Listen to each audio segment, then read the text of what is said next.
switched their venue to South Florida. Road trip that got the Mets in rather late this morning. So a little bit of a bleary-eyed bunch coming into Marlins Park. And they bring with them the hottest hitter on the planet. Lucas Duda putting together a home run stretch that no Met has had before. At Marlins Park in Miami, the New York Mets play the Miami Marlins. New York Mets baseball on SNY is brought to you by Geico. 15 minutes can save you 15% or more on car insurance. Visit geico.com for a free rate quote. By Mazda, driving matters. By Good Humor, proud partner of the New York Mets. By Empire City Casino, Manhattan's closest casino. Your luck starts here. And by Budweiser, still brewed the hard way. This Bud's for you. And a pleasant good evening, everybody, and welcome to Miami. Gary Cohen, Ron Darling with you tonight as the Mets open a 3-game series against the Miami Marlins. The Mets just finished up a 6-4 homestand, and those numbers don't tell anything about what happened.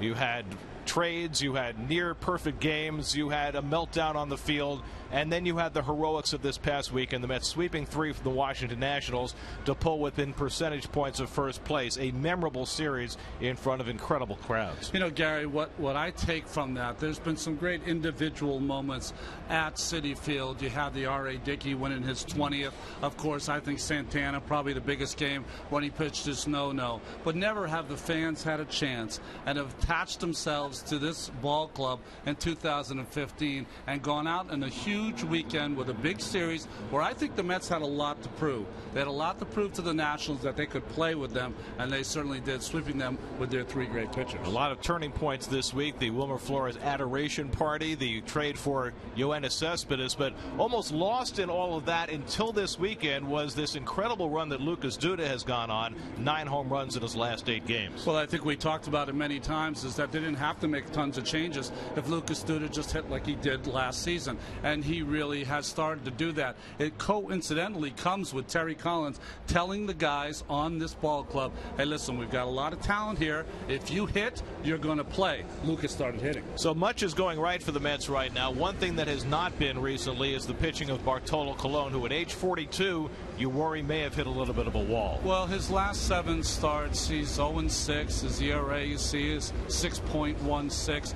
But even more importantly, he's not throwing strikes like he did before. He's not walking people, but certainly not have that pinpoint control that he will need in this game against the Marlins. And for the Marlins, the New Rochelle native Tom Kohler, who's had 2 disastrous starts against the Mets this year. He has, but he's pitched better here at Marlins Park. He's 4-2 this season, ERA in the 2s. He's going to have that breaking ball working if he's going to get better against the Mets tonight. The Mets won't have 40,000 of their screaming fans on hand to support them in Miami. We'll see if they can keep the roll going on the road.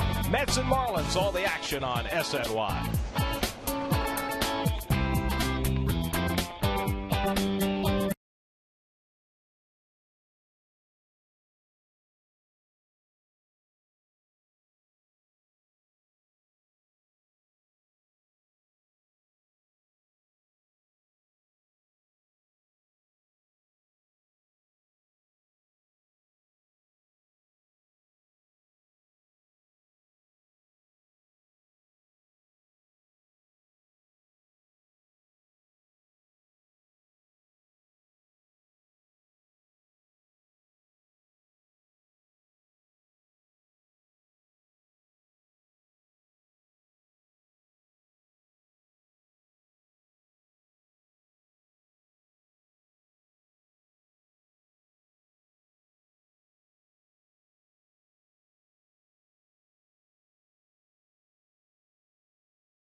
Agent of the game is Gil Walton of the Bronx. Contact Gil at gilwalton.net. By Optimum, presenting Mets games in crystal clear HD. And by Buick, visit tristatebuick.com and experience the new Buick for yourself. Here's your T-Mobile Data Strong fan photo of the game. And it comes from Danielle, who managed to get a visitor into her photo. Very nice. Get Citi Field for your chance to see the Grammy Award-winning Zac Brown Band take the stage Friday, August 21st and Saturday, August 22nd as part of their Jekyll and Hyde World Tour. Purchase your tickets at Mets.com/ZBB. Time now for your lows never stop improving, and Lucas Duda has done what only Frank Thomas, the original Frank Thomas, the 1962 Mets Frank Thomas did, and that is hit 7 home runs in a Monday through Sunday week. Lucas has done even more than that. He and Noah Syndergaard sharing National League Player of the Week honors for their exploits. Can they keep it going? Mets and Marlins first pitch is coming right up.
And if that doesn't get you excited, I don't know what will. Tom Kohler will take the mound against the Mets for the 3rd time this year. Roof closed in Marlins Park tonight. It's hot and humid outside, very comfortable inside. Here's your Geico Mets starting lineup tonight. Yoenis Cespedes again will hit 3rd. Michael Conforto back from a brief option to the minor leagues. Back in left field for the Mets tonight. He'll bat 8th. As the Mets, who are 6-4 against the Marlins this year, try and get off to a good start against Tom Kohler. Well, they've really had Kohler's number so far this year. 2 starts, gave up 7 runs one time, 5 the other time. But we remember in the past he has pitched better against the Mets, and you can see his Toyota numbers. 8-7 record, which is not bad, and he pitches, like I said in the pregame, much better here at Marlins Park. Curtis Granderson has reached base in 17 straight games. He got started that barrage of 3 home runs in 5 pitches against Jordan Zimmerman last night in the 3rd inning. Kohler's first pitch of the night is a fastball in for a strike, and we're underway. Granderson, Murphy, and Cespedes for the Mets in the opening inning.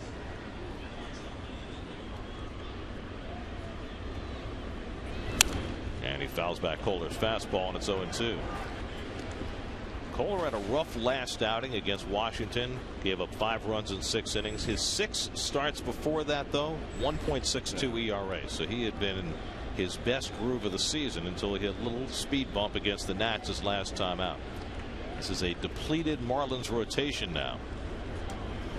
And Kohler becomes that much more important with the trades at the deadline of Matt Latos and Dan Herron. They got the addition, of course, of Jose Fernandez, who's been back now for what, 6 or 7 starts. And pitched brilliantly again yesterday. 1-2 to Granderson, and he takes a changeup down. 2-2. Whenever I watch Kohler pitch, I'm always zeroed in on his breaking pitch, what I think is one of his better pitches. If he's getting that over, he's going to have a good game.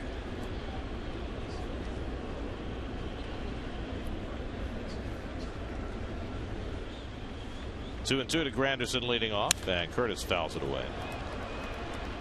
Kohler's now 29 years old, and as most of you know by now, born in the Bronx, grew up in New Rochelle, went to Stony Brook University, a New Yorker through and through. And the last time he pitched in New York against the Mets, he got drilled by a Juan Lagares line drive, which caused concern, but he was able to stay in the game. And Granderson with a long opening at bat. I remember his parents were in the stands, and his mom was, of course, alarmed and frightened. But Tom's a big, tough kid. 18th round draft pick who has made good. 7th pitch of this opening at bat, and the breaking ball bounced toward the middle. D. Gordon is there to field it, and that's the first out of the night. Well, defensively behind Tom Kohler in tonight's ball game, some changes definitely. Coors Light defense. Derek Dietrich never played the outfield until this year. 8 games out there. Yelich moves to center. Prado, Echeverria, Gordon, and McGee at first base, not Justin Bour. And JT Realmuto's had a real good year behind the plate. And of course, conspicuous by his absence from that defense, Giancarlo Stanton, who's been out 5 weeks with a broken bone in his hand.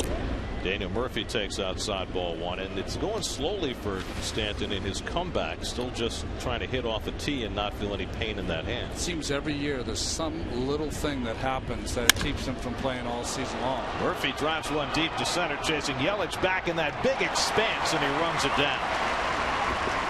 There's more room in center field here than anywhere else in the National League, and Yelich, who's primarily a left fielder playing center these days, used all of it.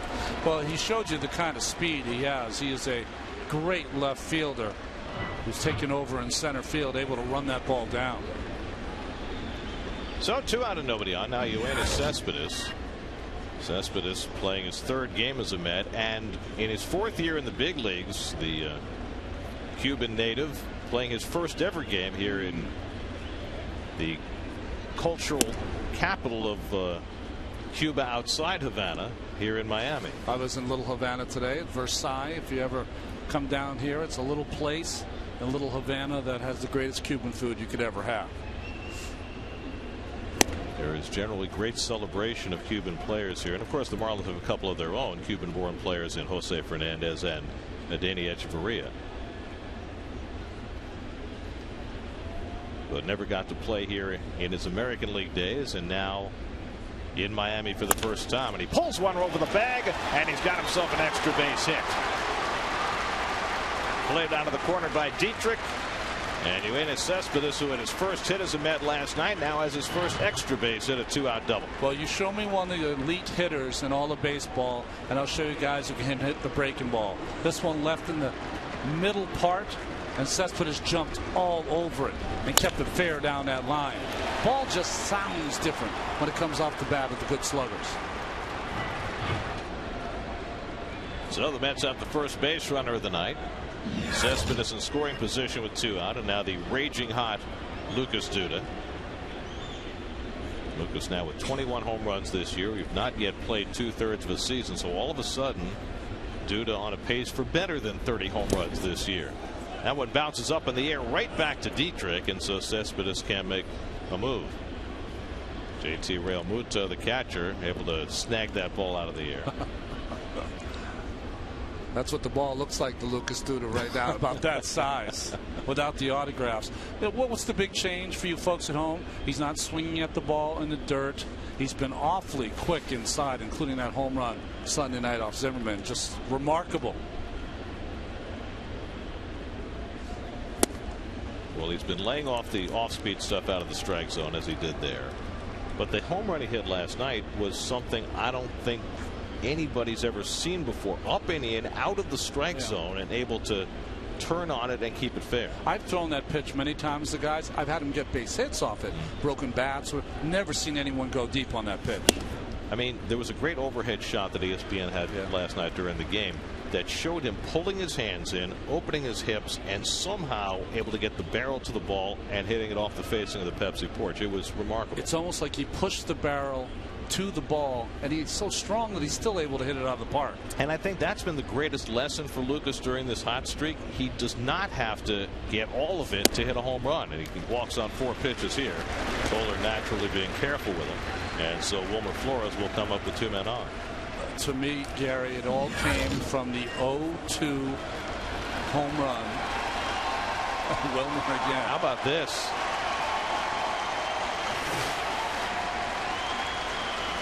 Not a ton of Met fans here tonight, but those who are giving Wilmer the standing ovation he's been accustomed to hearing the last few days in his home ballpark. That's just great. Wilmer came off the bench last night and hit a double to the gap in left center in the 8th inning, and he takes a breaking ball for a strike. I've honestly never seen anything like it. It's a player that not a lot of thought was given to, and now just iconic for a lot of these people. Well, you show some humanity and people respond with humanity of their own. Honesty, it's he wanted to stay. He's been there since he was 16. All those flood of emotions that I'm sure if he had been traded, he would have went to Milwaukee and continued his career. But for that one moment, we caught it, and his honesty not as paid off, but fans have appreciated it. 2 out and 2 on. Kohler ahead of him 0-2. He lays off the breaking ball. By the way, Wilmer's playing shortstop tonight. Ruben Tejada getting the night off, but Terry Collins reiterated that Ruben is his regular shortstop, but he just can't play him every day 3 weeks in a row the way he has been lately. I think we got to get Tom Hanks together with Wilmer, and he's got to go to Tom. There is crying in baseball occasionally. And Kohler again misses with a breaking ball outside. 2-2. Kohler working awfully hard here in the first inning. Well, I think the point is there's not generally crying in baseball, but it's circumstantial. Hey, I coach my little league kids. There was plenty of crying in baseball. 2 out, 2 on, 2-2 to Flores with Kelly Johnson on deck. And he goes down swinging on the high fastball. Kohler has his first strikeout, and the Mets are done in the top of the first. Bartolo Colon takes them out when we come back.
Derek Dietrich, his second career start in the cleanup spot. Casey McGee released by the Giants, back with the Marlins, hitting 6th in the order. And that's the lineup that Bartolo Colon will face tonight.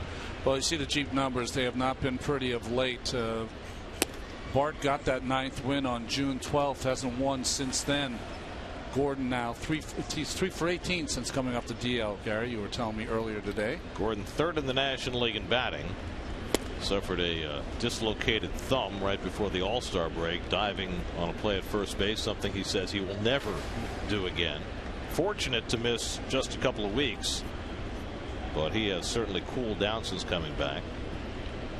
But he has torn up Met pitching so far this year. And he lays down a nice bunt, charging Murphy with the bare hand play, and he got him. Beautiful play, Daniel Murphy, from the first out. Well, that was pretty by Murph, and the only way you make this is to have the anticipation that Gordon's going to lay one down. Beautiful bunt, but even better play by Murph. No need of too much of a stretch by Lucas, but still only got him by half a step because of Gordon's speed. He's one of those guys that really kind of squares around early and lets you know he's bunting because he has that tremendous speed, but not enough there. Well, now the two senior citizens will square off, Colon and Ichiro, and 42 beats 41. One pitch, 2 out. Well, the defense behind Bartolo Colon this evening as he gets a couple of ground balls. The bunt, and Ichiro is presented by Lexus. Conforto back out in left field. Cespedes is going to play a lot in center field. Granderson, of course. Murphy, Flores, Kelly Johnson playing second base, and the red hot Lucas Duda at first. And Travis d'Arnaud catching Bartolo Colon. The last couple of times has been Anthony Recker. Recker back in the minors now. Plawecki caught last night brilliantly with Noah Syndergaard on the mound. Here's Christian Yelich hitting 3rd in the order. Yelich this year got off to a miserable start. He's been better lately, up to 263 on the year. Just 23 years old. One of the linchpin players for this Marlins team. He gets it under Colon's glove and into center field for the first Miami hit. Boy, that's a play you usually see Bartolo make. He always ends up in good fielding position, puts the ball on his backhand, but the ball just beats him. Hit too sharply by Yelich.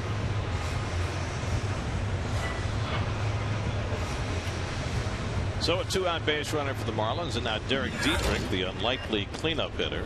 Dietrich, who has spent a good portion of the season in the minor leagues, has had only 94 at bats, but he's hit 6 home runs, so Dan Jennings has plugged him into this cleanup spot, which has been a gaping hole with Stanton out. Here's a call strike. Well, when the Mets had all their injuries before these trades, they set similar lineups themselves where it almost seems as though you're pulling the lineup out of a hat.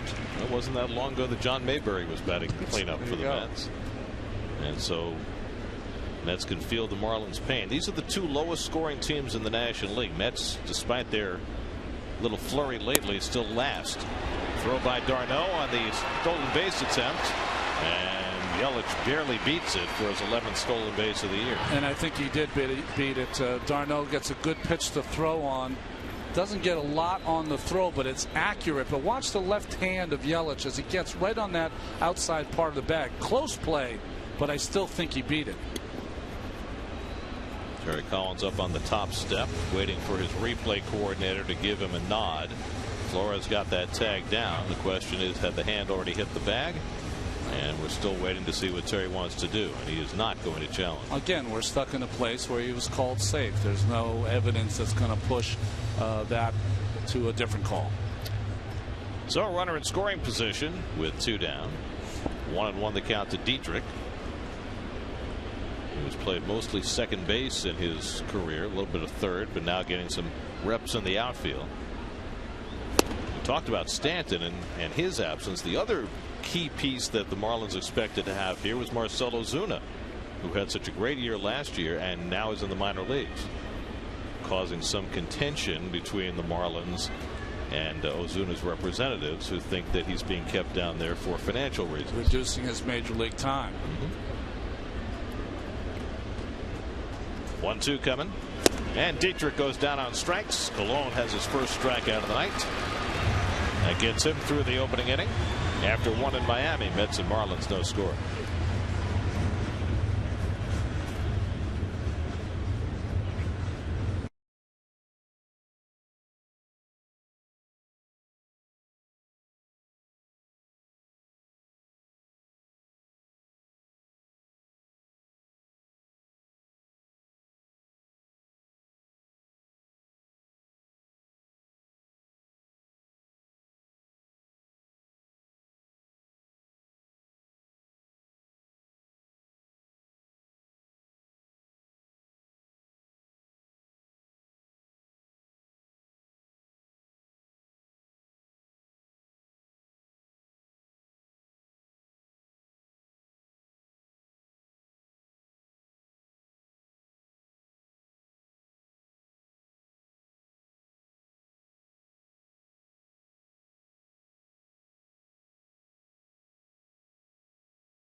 wonderful guy. Oh. He just is. Everybody flocks to him. He does. It's like the Pied Piper. Kelly Johnson leads off for the Mets in the second. Kelly playing his 8th game with the Mets, 4 for 21 in a Mets uniform, including a home run. Hit at the start at second base tonight. That's amazing when you look at the Mets roster now compared to a week ago. The kind of flexibility that Terry Collins has on a nightly basis in terms of who plays where they hit in the batting order, who he's got on the bench. The bench is stronger, which means later in games you can get something done. I always call these guys like Kelly Johnson and Uribe professional hitters, and I was asking Terry Collins what a professional hitter is. He said it's a guy that Kelly Johnson knows. He's leading off the inning. He's got to work the count a little bit. He'll take a walk to start the inning if he has to. Tries to find the hole. It goes off the glove of McGee, not an experienced first baseman, and Johnson is on. Casey McGee, mostly a third baseman in his career, unable to come up with the backhand. Playing on that line, and that ball hit him right in the middle of the glove, and not able to come up with it. And it will be an error on McGee, allowing Johnson to reach. And the Mets have the leadoff man on in the second. Travis d'Arnaud coming up. Travis playing his 3rd game since coming back from the disabled list. 0 for 7 since his return.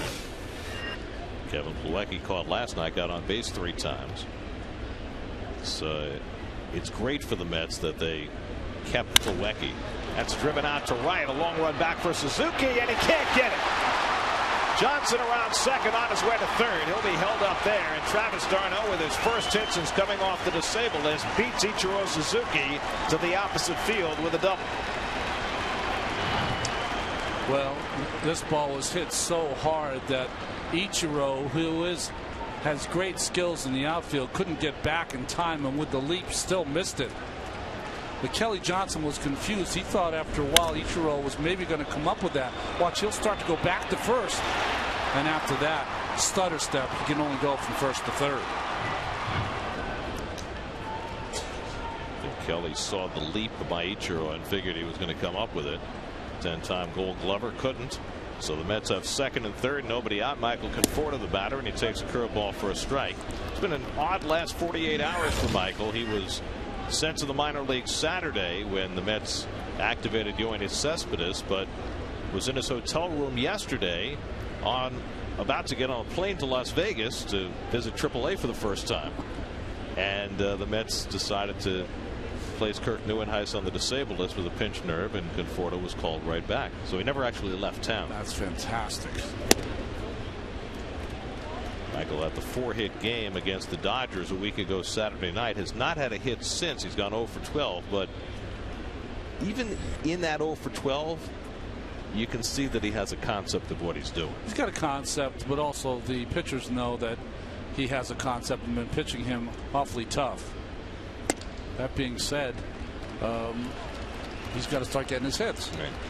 Well, he's being given a free RBI here with the infield back. His first RBI in the major leagues was in a similar circumstance. Hit a ground ball and got a ribby. Johnson at third, d'Arnaud at second with nobody out. Bartolo Colon on deck. 3-1 to Conforto. It's interesting, though, isn't it? When Michael was called up 10 days ago, he was greeted as the savior of the Mets' beleaguered offense. Now, with the acquisitions of Johnson and Uribe and ultimately Cespedes, he's an afterthought. He's an 8th place hitter. It's exactly where he should be at age 22, coming straight up from AA. 3-1 coming. And he drives it to deep right center field, headed back toward the wall. That ball is out of here. Michael Conforto with his first major league home run, a 3-run blast, and the Mets take a 3-0 lead.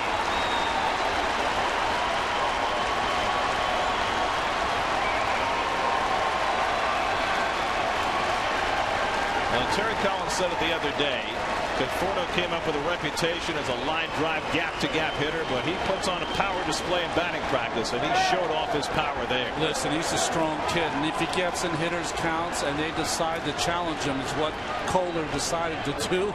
You see the raking off of the helmet by Conforto, showing his happiness at getting all of that fastball. Kohler challenged him with Cologne on deck, and he made him pay. That was not the stroke of an 8th place hitter. Cologne hits one about 3 feet, and Real Muto throws him out. Well, now somebody has to go out there and negotiate to get the ball back. No, that's right. When you hit your first big league home run on the road and they don't throw it back, has to be some kind of an exchange rate out there. It doesn't have to be any exchange rate. There's a lot of Mets fans here. Go over there and pull a New York on them. Good play by the guy in the Hawaiian shirt. See what he's willing to trade for. Curtis Granderson, the batter. So the Mets continued to make the most of their power. Last night they scored 5 runs on 3 home runs. They get 3 runs on 1 big swing of the bat from Conforto to start their offense tonight. And Granderson takes curve for a strike, 1-1. Curtis grounded out to second base his first time up. So an error allowing Johnson to reach, and then d'Arnaud and Conforto, quite a 7-8 pair, responding with extra base hits. And Granderson pulls it foul. It's nice to see some breaks kind of going the Mets' way. Here's a guy who wanted to send down to AAA. He stays in his hotel room. He hasn't gotten back on the plane. You can bring him back to your club. The first time he starts the game, hits a 3-run bomb. Jose Fernandez pitches yesterday for the Marlins and not in this series. Their best pitcher. But I think it also demonstrates something we were talking about as the Mets made these deals over the last week. Your lineup is lengthened. Travis d'Arnaud was your best hitter for the first portion of the season. He's batting 7th. Conforto's your best hitting prospect in your organization. He's batting 8th. Kohler strikes out Granderson for the second out. And it just creates an entirely different feeling within that Mets batting order, as Giancarlo Stanton can only watch. I think it's a different mindset for Conforto, Gary. You know, he's not up there feeling as though he's got to be the savior of the offense, especially when they were struggling. He's just a piece, and everyone does their little piece. That's all you need, especially with the way they pitch. Murphy hit one far to center field his first time up that Yelich ran down, and he takes the curveball outside. Murph hit the second of the 3 home runs in the 3rd inning last night and had the most distance of the 3. Hit it 2/3 of the way up the Pepsi porch. Good changeup by Kohler, and it's 1-1. Murph doesn't hit a lot of home runs, but he tends to hit them a long way when he hits them. I will say, you know, he hits them off of Jordan Zimmerman. He owns him.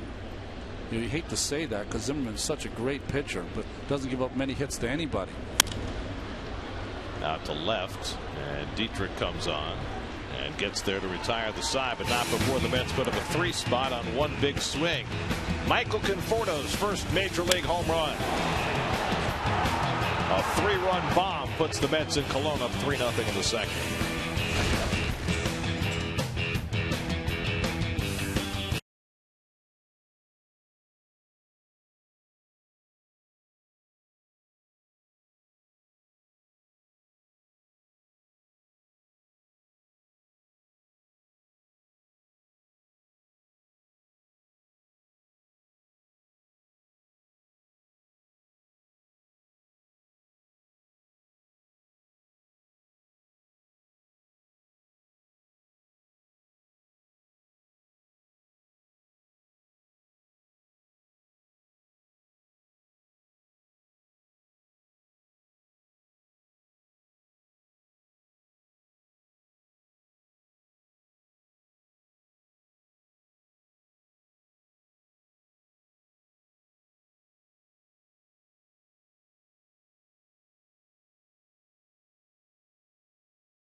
Martin Prado leads off the home second and takes a sinker for a strike from Colon.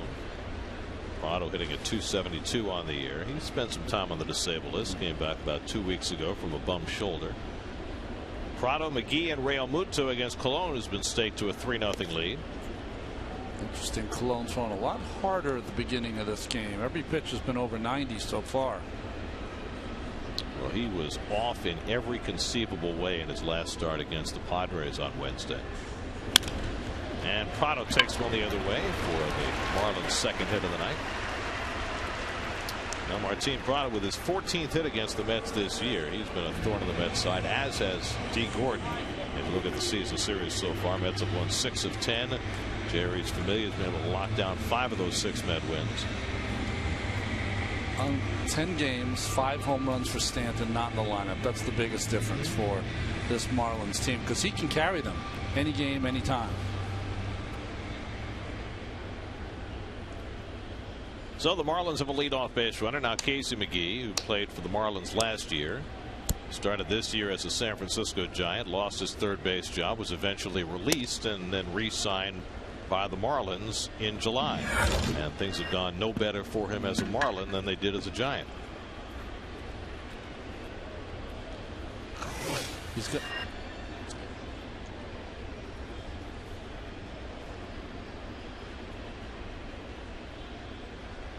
McGee, whose error opened the door for the Mets in the last half inning, foul tips one, and it's 0-2.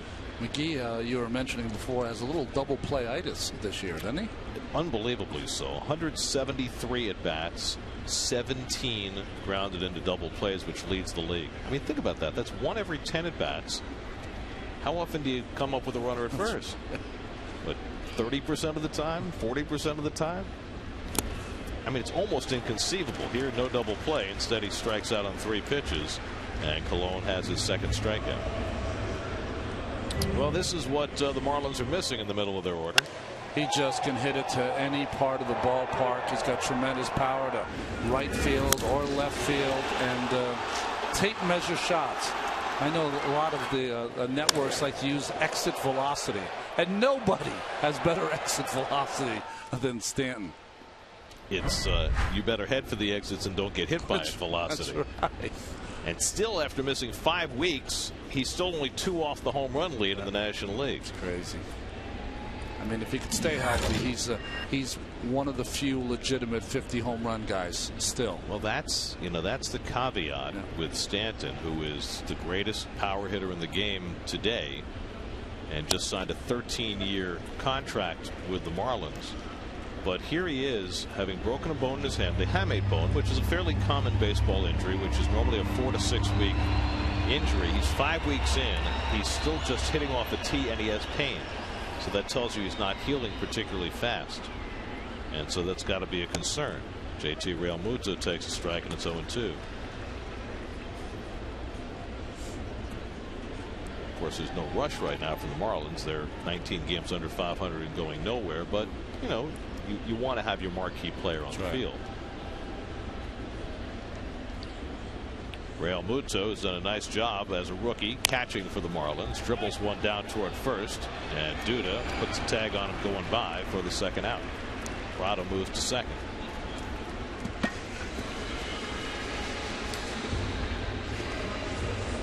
So 2 out now at Danny Echeverria, who gave the Marlins a win yesterday against San Diego after A.J. Ramos had blown the lead, giving up a home run to the San Diego shortstop Alexi Amarista in the top of the 9th. Echeverria hit a walk-off 3-run homer in the bottom of the 9th. Neither a shortstop known for their home run power. No, in fact, Echeverria with 5 home runs now. That's a career high in his 4th season with the Marlins. And he had gone 115 at bats since his previous home run. He's having another nice offensive season, hitting .279, and a guy who makes your eyes pop at short at times. And he takes outside for ball 1. Think about this Marlin team as you look around and you see a lot of good pieces in place. Obviously, they don't have Stanton right now. Ozuna's in the minors. They think he's still going to be a fine player, but you've got Realmuto, rookie, doing a fine job as catcher. Echeverria, a very solid piece at shortstop. Yeah, they have some young talent that you think they can build around. Their issue, though, is that now their starting rotation kind of is in tatters, and they've got one great young pitcher, as opposed to Mets have 3, 4, and 5 great young pitchers. Well, they've got Jose Fernandez now back from Tommy John surgery, but Henderson Alvarez on the shelf, going to be out for the rest of the year. They traded Dan Haren, they traded Matt Latos, and they've pretty much stripped their rotation bare, leaving Kohler and David Phelps and not a whole lot more. Jerry Cosart's in the minor leagues. He had physical problems in addition to not pitching well. 1-1 to Echeverria, and he takes one foul. Gary, I remember when they signed Latos and Michael Morse, they were so excited because both had been to the opener of the Marlins as an expansion team, and they had different ages, of course, and that was a great story until I guess it wasn't. But Morse has ended up in Pittsburgh. Anytime you got a kid coming home, right, it's a big deal, but it doesn't always work out that way. Pitcher Kohler on deck. Prado at second and 2 down. 1-2 to Echeverria.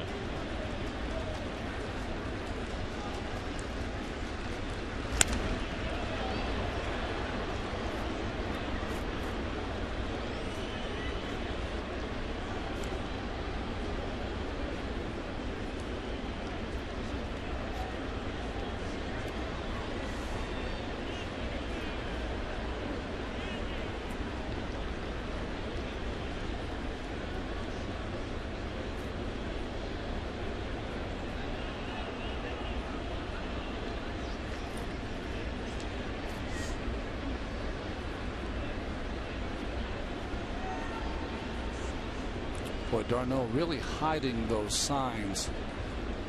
Maybe from Prado, the veteran on second base. Barely can see him here on our monitor. 1-2 from Colon, and he runs one inside. A message there, perhaps. Well, I think you know, he's been battling against Echeverria, and he wanted to definitely at least move his feet a little bit, and he did do that. Now he'll go back to his strength now, probably something on the outside corner. But when you talk about Darno hiding the signs, could that be concern that maybe they are trying to give location and maybe send a little message not to? Yeah, and trying to be subtle, you know, with the way he's moving behind there. See, watch how late he sets up. 2 setups back inside. So they're definitely concerned. Yes, absolutely. Full count to Echeverria. Now, you know, you get some of these hard feelings. They result in bench clearing incidents. Yeah. We saw 2 of them yesterday. That's right. Kansas City and Toronto and Cincinnati and Pittsburgh. Who's got more fights than Kansas City, by the way, this year? I think the issue is Bart throws one pitch 80% of the time. He throws his fastball. Different speeds, different movement. But I think what has happened sometimes with some catchers, they're really giving away where they're going to throw that ball. And if it's 80% fastball, you know where it's going to be and what pitch it's going to be. 3-2 coming as Darno jumps inside, and Echeverria just got a piece of it to keep the at-bat alive. And Darno took the brunt of it. Well, Darno caught it where you don't want to catch it as a catcher, just fouled off.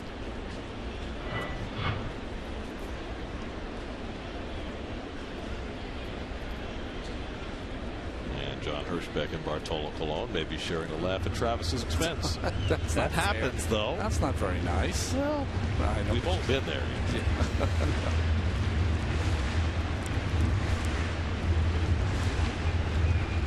They say time heals all wounds. Sometimes it takes a little more time. That's right.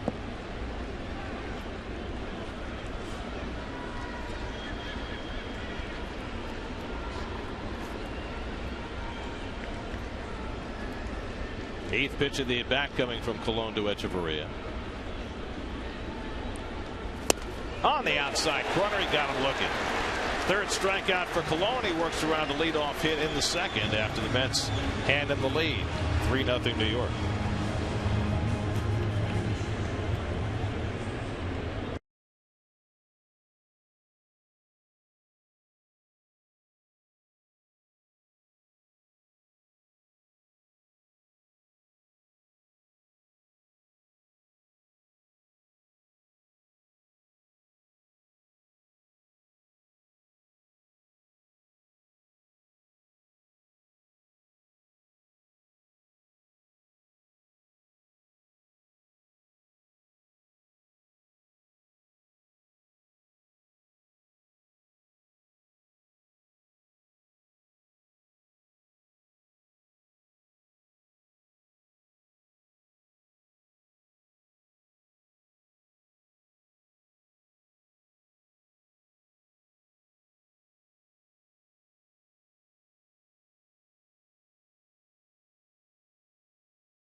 Well, this is the last 162 games for Yoenis Cespedes in 4 different uniforms. 26 homers, 105 driven in, 486 slugging percentage. Of course, he was an Oakland Athletic till the trading deadline last year, then went to Boston in the offseason, traded to Detroit for Rick Porcello, and then coming to the Mets at the trading deadline this year. And he just picked up his first Mets extra base hit with a double his first time up tonight. The only number low there is the on base percentage, because Cespedes he's swinging the bat. And we've seen already, even though he's playing in the National League for the first time, the scouting reports are out. They throw him predominantly breaking balls. And it's something he's used to, and nonetheless he has 49 extra base hits this year with his double his first time up today. Cespedes, Duda, and Flores for the Mets in the third against Tom Kohler. Well, there are the up to the minute standings in the National League East, and the Mets are still in second place by meager percentage points. But, and here's the big but, the Nationals have gone home. They're playing the Arizona Diamondbacks tonight. Nick Ahmed, David Peralta, Wellington Castillo have all homered against Doug Fister, and it's 4-0 Arizona in the fourth inning. So if the Mets were to win tonight and the Nats were to lose, the Mets would actually be in first place, which they have not been in July or later since 2008. Well, let's see if Mr. Cespedes is one who likes to swing a 3-0. I'll bet he does. Like to. Takes a pitch there, 3-1. I agree with you. He's a guy that wants to jump on a fastball. Duda waiting on deck, so he figures to get a pitch to hit, and he does, and he flies one deep to right. Ichiro over toward the corner, has room to make the catch.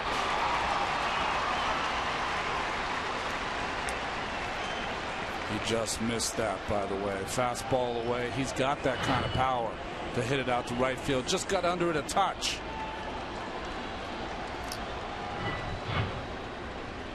Still hit it to the warning track to the opposite field in a big ballpark. So 1 out and nobody on. Now Duda, who was walked on 4 pitches his first time up, and I got a feeling the way Lucas is going right now, we're going to see a whole lot more of that.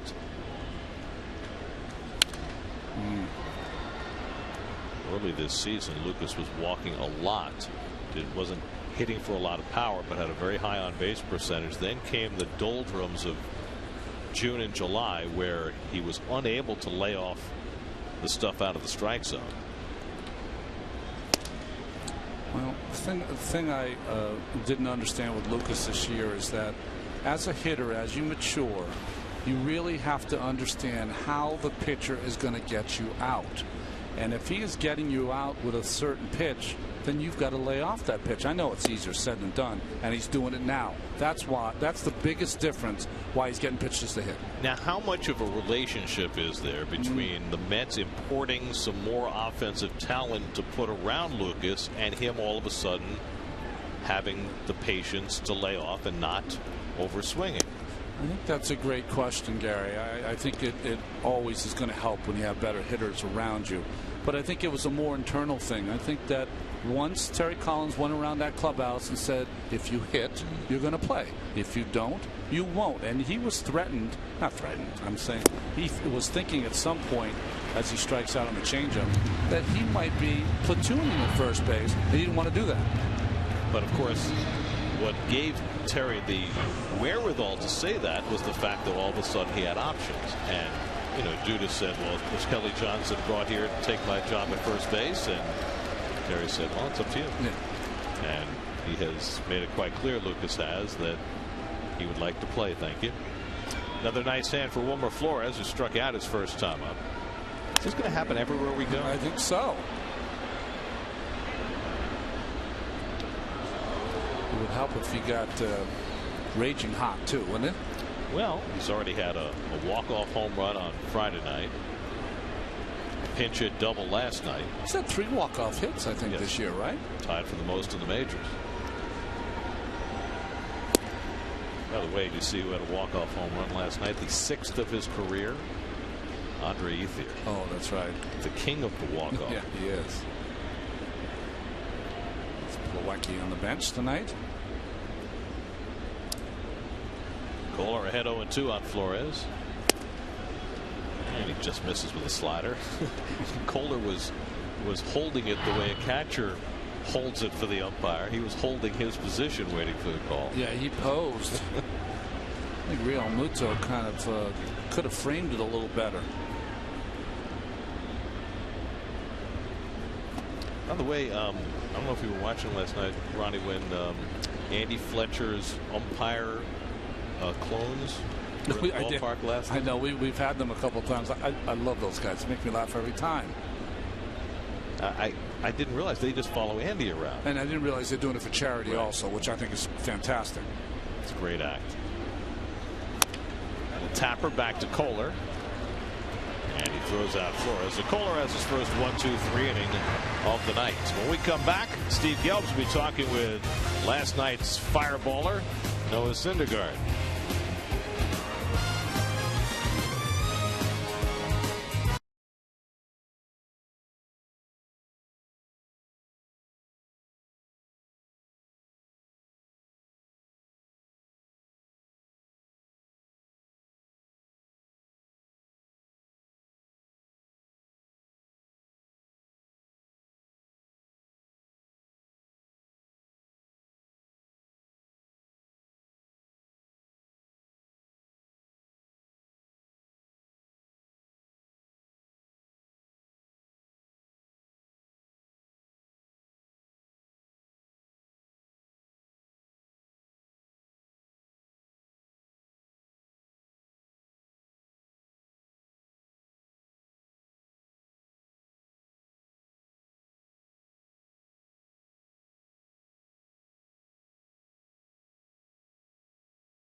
Here at Citi Field, a huge part of that was Noah Syndergaard, and he talked earlier tonight with Steve Gelbs. Noah, first of all, have you ever seen an atmosphere like that? What was that like to pitch in yesterday? Oh, it was an unbelievable atmosphere. So much fun. The crowd just adds that little bit of adrenaline.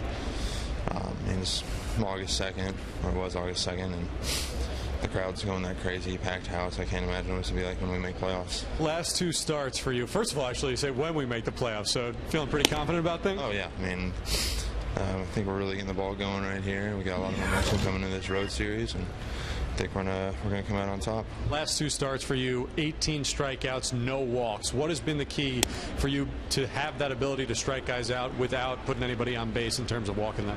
I'm just trying to attack the zone, work ahead, and feed off my off-speed pitches. How much has the development of that two-seamer really helped you with everything? It's great. I mean, it's just anytime you add a little extra movement to the ball is always a plus, especially when it's down in the zone. Induces a lot of ground ball outs.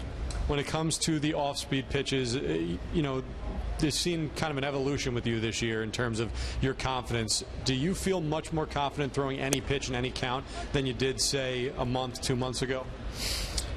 Yeah, I mean, to be able to pitch at this level, you got to be able to throw some pitches in uncomfortable situations, and being able to not throw fastballs and fastball counts. I mean, hitting is timing, and pitching is throwing off hitters' timing. So any way you can keep hitters off balance is always good. Appreciate the time, Noah. Thanks. No problem. Thank you. He threw 109 pitches last night. His last pitch to Bryce Harper in the 8th inning was 99 miles an hour with sink. I saw it. It was unbelievable to still have that in your arsenal for the last out in the 8th.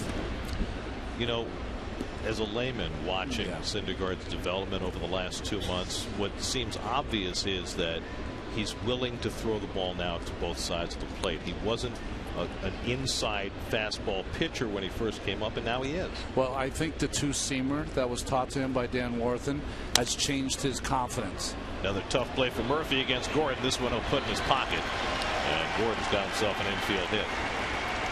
Well, the difference between this and the bunt was that Murph was playing back, and it was kind of like a swinging bunt, so he had no idea to charge, and by the time he charges, I mean, Gordon's going to get 30, 40 of these a season.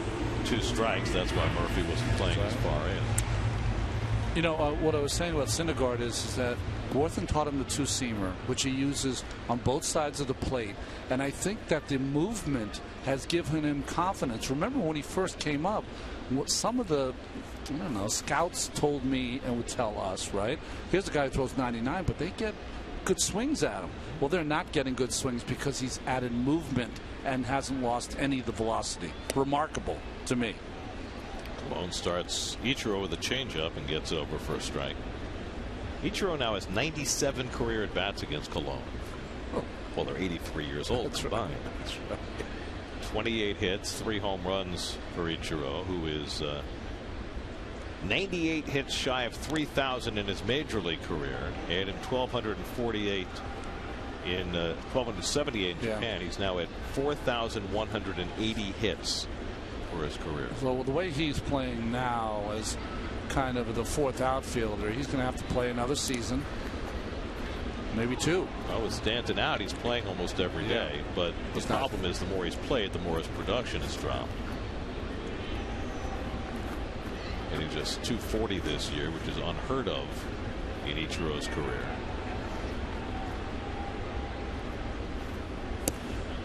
The thing I liked watching last night from Syndergaard, you know, it's an ESPN game. It's 8 o'clock. It's a full house. It's people are raucous. They're excited, and he was at his best. And I think, you know, what's happening, being in this race for these young pitchers, is they're starting to see what it's like to pitch in front of a full house. You know, I was very, very lucky. The team I came up to, the Mets, was a good team right away in '84. Not in '83, we were bad, but '84 it was a good team right away. I think 90 wins. So Shea Stadium was starting to sell out every year. And then '85, even more people, I think close to, well over 3 million came into Shea that year. So you always pitch in front of a big crowd. These guys are just starting to experience it now. And last night, it didn't get off to a good start for Noah. Second batter of the game. He falls behind Rendon 2-0. Grooves one, and Rendon hits a home run. Flores retreating on the pop-up, and that's the second out. And then it didn't seem to phase him at all. He retired 13 in a row, just pounding the strike zone. These guys just have so much confidence. Remember how Steven Matz started his first game against the Reds? He throws one to the backstop, and then Brandon Phillips takes him out for a home run. That's how he started, and that game became his game after a while. They're not phased. They have an extreme amount of confidence, and of course, having great stuff like they do helps with that confidence. And the thing that jumps out at you, and this has been true of really all of them, but maybe Syndergaard more especially because he seems to throw harder than any of them. The incredible control that these guys have had early in their careers, that's unheard of for young pitchers, but it seems to be the norm now. Well, their fastball control coming out of the gate in every game is remarkable to me. A lot of credit has to go to Dan Warthen and his staff. Good move there by Cologne with Gordon at first base. They come out in every game and are firing bullets, but to the corners, not down the middle. And that's got them through the first couple, 3 innings, almost every start. Yelich had a base hit his first time up. And he takes it off the plate 1-0. The only one of the young Met pitchers who's come up and struggled with that whole concept was Zach Wheeler. But last year we saw him start to kick it in gear a little bit as far as his control. Well, Zach's different because he's still got some mechanical issues he's got to iron out. These other guys, their mechanics are very sound. Not a lot of moving parts. By the way, Zach was in the clubhouse tonight. He's here with his teammates. down from Port St. Lucie, where he's been rehabbing. But Zach, in some ways, is conveniently wild, Gary. You know, his wildness leads sometimes to success against teams because they never know when to square it up.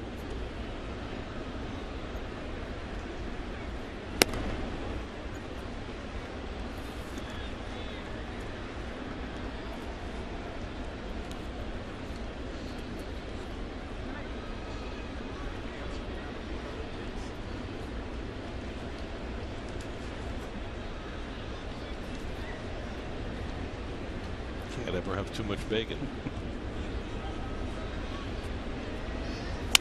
Yelich pulls one over the bag, a fair ball. Gordon flying toward third, and he's going to be held up as Granderson got it in. Third base coach for the Marlins waited as long as he could. It's Lenny Harris. Well, Duda gets off the base and can't get back in time. Good try. Yelich now with a couple of hits, including this double. And Harris did a great job at third base, coach, because he waited to see if the transfer was good to the second baseman Johnson. And you see Gordon, no reason to look back with 2 outs. He should just be flying. Picks up his coach, and T. Gordon kind of coaching on his own there, not running the whole time. With Lenny, the former Met.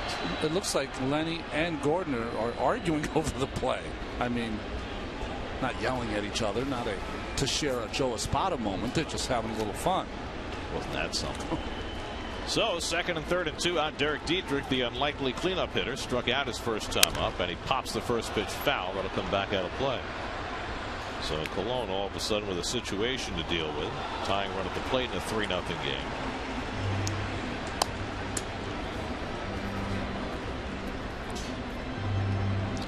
You see that score from DC. That is Zach Godley pitching for Arizona. Young pitcher's gotten off to a good start in his career. Arizona's done better than you thought they'd do this year, haven't they? They're only 3 games under 500. We said when we were out there early in the season that they looked like they could be good if they ever got any pitching. That's a strike. And it's 0-2 to Dietrich. Zach Godley making his third start. He won his first 2 for Arizona with a 2.25 ERA and trying to go 3-0 tonight against the Nats.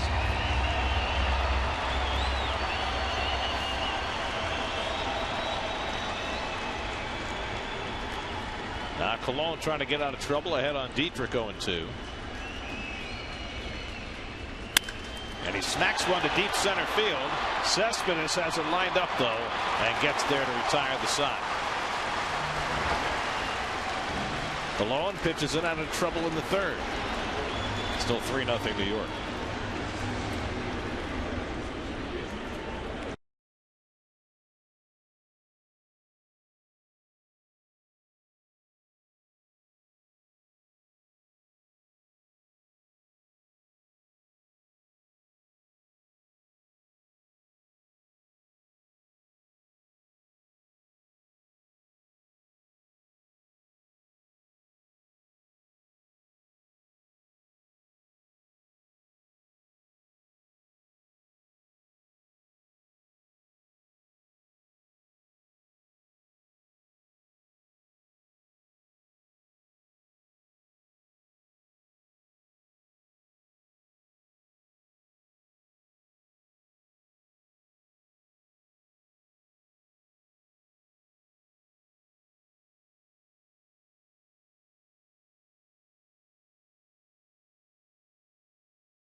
News Cafe for a little breakfast, go to the Mango for a margarita, and then hit the beach and people watch. That's all you need to do down there. Glad you got it all figured out. That's my day tomorrow. There's the home run sculpture in left center that explodes every time the Marlins hit a home run. Let's hope not to see it in action for the next 3 days. Kelly Johnson hits the first one right down to Casey McGee, who was playing the line. 1 pitch and 1 out for Tom Kohler in the 4th. Remember, the Mets began the second half of the season with their first 10 games against first place teams, and then after the Padres series, 3 more with the Nats. Well, they have handled it awfully well. Well, there's some 50-50 here, though. The rest of the way, they're facing teams that are under 500. But a lot of those, 32 of them, I believe, are on the road. Right. So they're going to have to figure out how to win on the road. They haven't done it all year. Well, the one thing I would say about that is that this is a much more mature team than it was 10 days ago. And it would certainly make sense that they would fare better on the road. Travis d'Arnaud drove one over Ichiro's head for a double his first time up and scored in front of Conforto's home run. For d'Arnaud, his first hit since coming off the disabled list. It's a more experienced club. It's a club that the players that you've added have played in the postseason. They know what it takes to play hard 6 months. That the last 2 months are just as important as the first 2. More important. Here's an interesting piece of information that I didn't know. The Mets don't have a good road record. They're 17-32. All Met fans know that. Do you know that the 4 worst road records in the majors this year are all teams from the National League East? Yeah, and until I saw that, I couldn't believe it. Phillies, Marlins, Mets, and Braves. They have the 4 worst road records in baseball. Kohler behind in the count 3-1, and d'Arnaud fouls one off Real Muto 3-2. Get a preview of tomorrow's Mets-Marlins game, plus up-to-the-minute info on the latest New York sports news on Daily News Live, presented by Citi, tomorrow at 5, only on SNY. You know, I've seen that show. It can be a lot more interesting than the promotional material they provide us.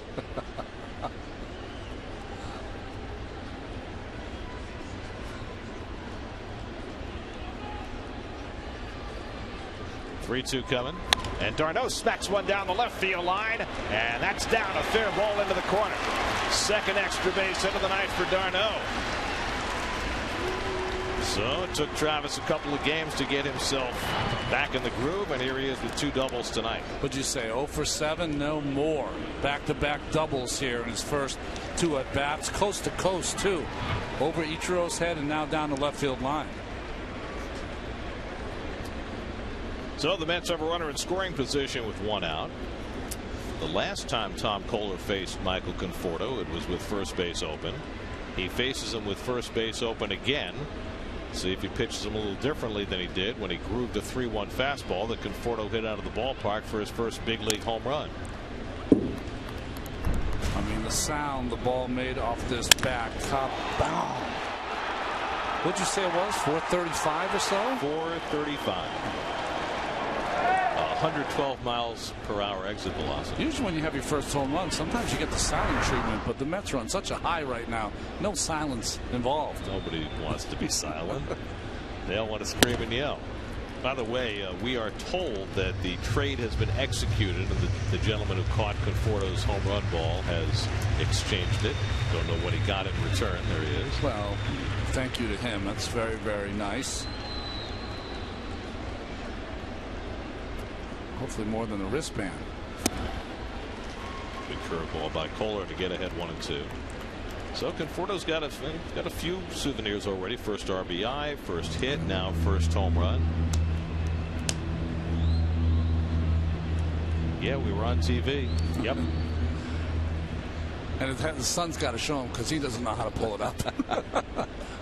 That would be me with my kids.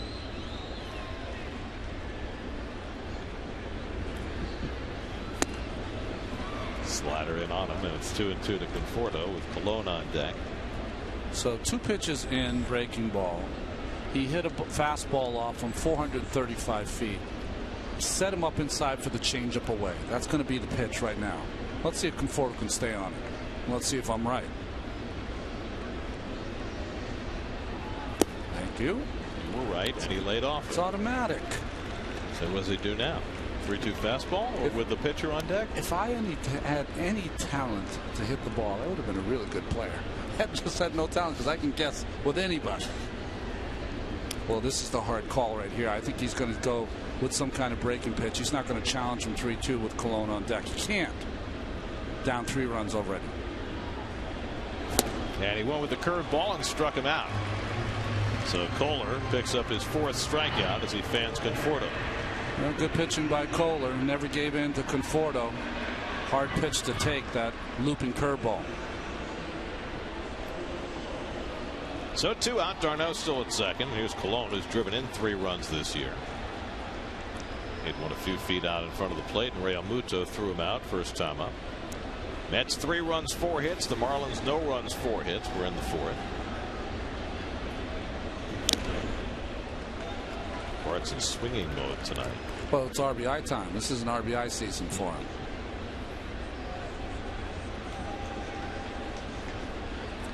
Hey, listen, Bart's got his pride. He knows what those numbers are the last 7 starts. He knows he's got to get it going. He's seen how exciting this team has become. He saw this weekend at Citi Field. He realizes importance on the road in this first game of the series. He's got to suck it up and pitch better. Simple as that. And he's still a vital piece for the Mets. I say that because we're at a time now when there's more conversation about how many innings the young pitchers are pitching. Steven Matz is still probably a month away from returning. They need Colon's innings. They need his every 5th day start in the rotation, and they've lost the last 7 times he's gone to the mound, and that can't be the case. Goes down on 3 pitches here. Back-to-back strikeouts for Kohler, who had the top of the 4th. Still 3-0 New York.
Mets moments from the month of July on the latest High Five video countdown on Mets blog, presented by Citi, part of the SNY.TV blog network.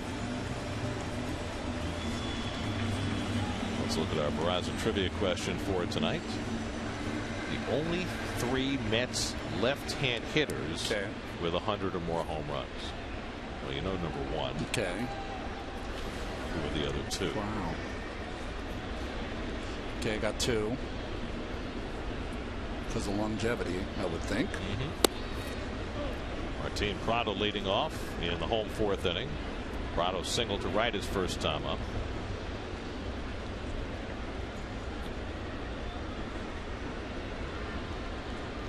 you know, some of the Mets' best left-hand power hitters have been switch hitters. That's right. Right? Yeah. Hojo, Hundley, Beltran. I was thinking that, I mean, just doing the math top of my head, that Duda's got to be getting close. Well, he had 30 last year. He's got 21 this year. Somewhere in the neighborhood. Yeah. Casey McGee on deck, then JT Realmuto. Marlins have had 4 hits in the first 3 innings, but no runs against Cologne. Flores on the back end, takes his time, and throws out Prado, 1 away.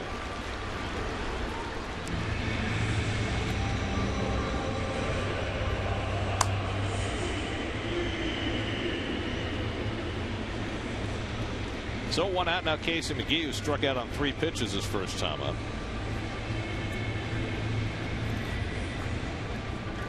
McGee last year got off to a great RBI start with the Marlins. Wound up with 76 runs batted in. Hit .287 last year. Lines one the other way, and he's got a base hit. Anderson holds him to a single. And McGee aboard at first with 1 out. 5 hits now off Cologne. And we'll bring up Realmuto, the catcher. Diamondbacks just tacked on a run in the 5th and lead the Nats 5-0. I'll tell you, the Nats did a lot of they recognized the good Mets pitching, but I thought they were a little dismissive in the way they talked about, hey, you know what, they're a pretty good team, but we're not panicking. Maybe they should a little bit. Ranging wide, Murphy out at second, and no relay by Johnson. And they get the second out on McGee, 5-4. And Realmuto aboard. Well, Murph has to get a little more on this ball. He throws it overhand and kind of sails on him. And the veteran Johnson very nicely just gets the out. Doesn't take a chance on throwing it away. Good range by Murph to get over to that baseball. But he's got to throw this one like sidearm to get a little more on it. And maybe you might have had a chance at first base. Smart play by Johnson to put it in his pocket. So Realmuto runs faster than most catchers. Is on first with 2 out. And now Echeverria, who struck out looking his first time up after a long battle. First pitch swinging this time. Murph knocks it down, and a wide throw, and Johnson able to stay on the bag to get the force and end the inning. And that's a play that almost got away a couple of times for Murph. Throwing from a knee, and Johnson, I think, saves him an error. Dan Jennings up on the top step. See if the Marlins challenge. Jennings is going to wait. They're going to have to challenge this play. I think his foot comes off the bag. And no challenge. Oh. Inning over. After 4, Mets 3, Marlins nothing.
Top of the batting order coming up. Let's check in with Steve Gelb. Steve?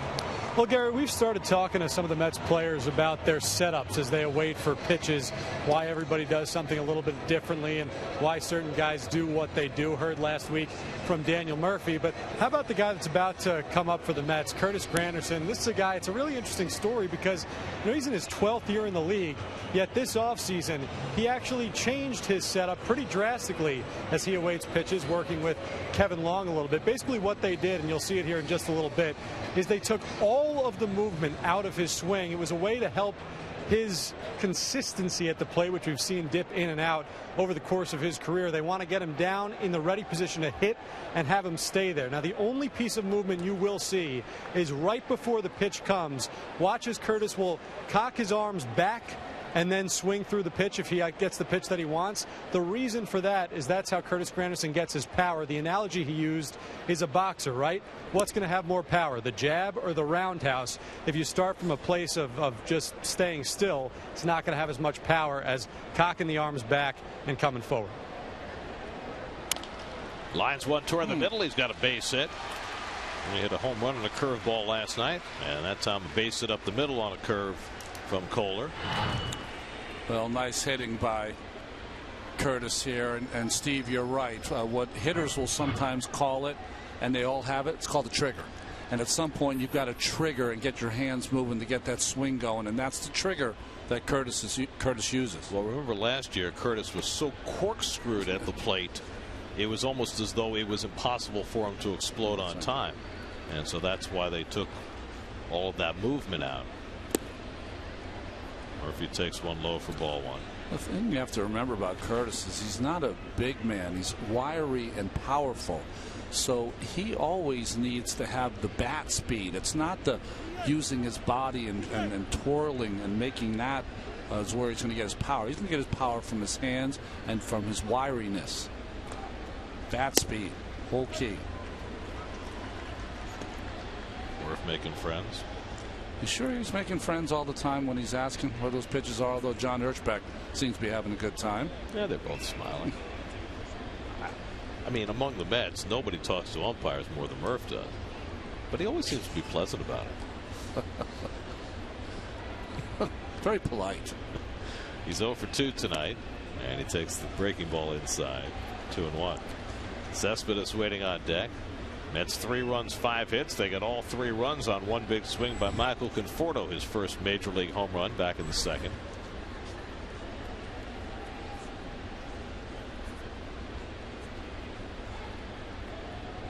After the home run, Kohler retired 9 of 10 before the Granderson base hit. Curtis with that hit now has reached base in 18 straight games, which is the longest current streak in the National League. After Bryce Harper's streak went by the boards this weekend. I thought the Mets did a remarkable job in that entire series of controlling Bryce Harper. Well, they really did. You know, they pitched him well all season long, and you know, he's the major part of that team now. DeGrom struggled a little bit in his work on Saturday, but he hasn't struggled much this year. But they've had a game plan and they've executed it, and they've done a good job with the fastball against Harper, who I think is a heck of a breaking ball hitter. I mean, he had a hit last night. He had 2 hits against DeGrom on Saturday, but there was no big moment for Harper in that series. No damage. That's the key. You know, we showed Giancarlo Stanton the damage he's done against the Mets this year. Well, they haven't done that against. They've done that better against Harper, holding him down. Full count to Murphy. You know, when you're putting together the game plan against these big opposing hitters, how does that process work? Well, I think what you have to do first, if you're talking to your pitchers, if you're Dan Warthen, is you cannot come from a place of negative. It cannot be, you know, Harper is red hot. We've got to stay away from him. Don't let him beat you. That is a no-no. You cannot do that with your pitchers. They've got to feel like they're going to get this guy out, and they're going to own him, and they're going to embarrass him for 4 days. Granderson runs. Murphy takes inside for ball 4, and the Mets have 2 men on. A rare walk for Murph. Second one given up tonight by Kohler. So when you formulate that game plan, what you're trying to do with your pitching staff now, you're fortunate you have some of the best young pitchers in the game, but also they've got to execute it, and that means that for Harper, they've got to do enough inside, and I think that's what they've done with the fastball to get him away. They want to get him out away, but they've got to pitch him inside to do it. Zach Wheeler in the Mets dugout, visiting his mates. It's going to be a weird thing. When I played, if you were injured, out of sight, out of mind. You did not see injured players. It's different now. They like to come and visit and hang out. And here's Cespedes with 2 men on, and he takes a high breaking ball. Cespedes banged one over the third base bag for a double in the first, fly deep to right in the third. Well, this says a lot about Cespedes. The defense is almost straight up. It just tells you that he has the ability to hit with power to all fields. Whoa. Good slider by Kohler. What a cut by Cespedes. That's some serious bat speed. Yeah, he doesn't exactly get cheated. No. That's how you win home run derbies. Which he's done twice.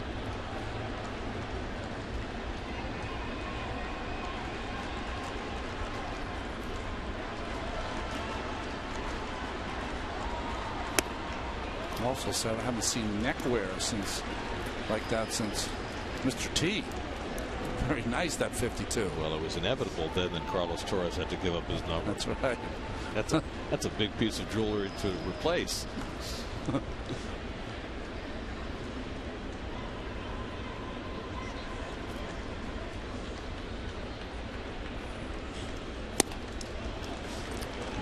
Now Kohler falls behind again, 3-1. Andre Rienzo is up in the Marlins bullpen. That bullpen has a very different look now. No more Sam Dyson, no more Steve Cishek. There's the resplendent number 52. Kohler's fallen behind in the count far too often, and now he's behind Cespedes, 3-1. Hit in the air to deep right center. Ichiro goes back, takes a look. That ball is off the top of the wall. Granderson is in. Murphy being waved home. A 2-run double for Yoenis Cespedes, and the Mets have a 5-0 lead. Second double of the night for Cespedes, and he didn't miss a 3-run homer by much.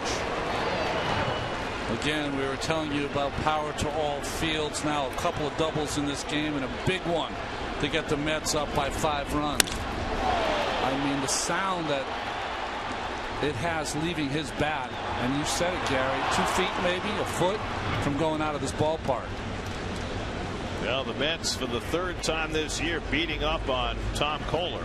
Got knocked out in the 4th inning in his 2 prior starts against the Mets. Again, roughed up, nobody out in the 5th, and now down by 5. Well, you said it, Gary. He's just gotten behind too many hitters, and when he's gotten behind, he's had to challenge them, and both times Conforto and Cespedes have made him pay. Both came on 3-1 fastballs. Conforto hit his first big league home run to drive in the first 3 Met runs. Cespedes with the 2-run double to put up number 4 and 5, and now it's Lucas Duda, who's walked and struck out tonight. Dan Jennings has his bullpen cranking, but Kohler's going to stay in for at least one more batter.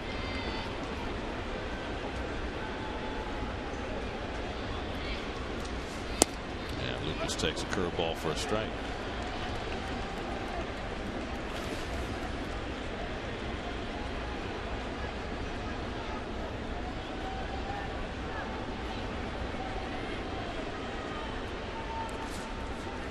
Cespedes, a pair of doubles, 2 RBIs tonight in his 3rd game as a Met. And with that, Cespedes now has 30 doubles for the year. 30 doubles, 18 home runs. Looks good in the orange and blue, doesn't he? Throw in a couple of triples, and he has 50 extra base hits now.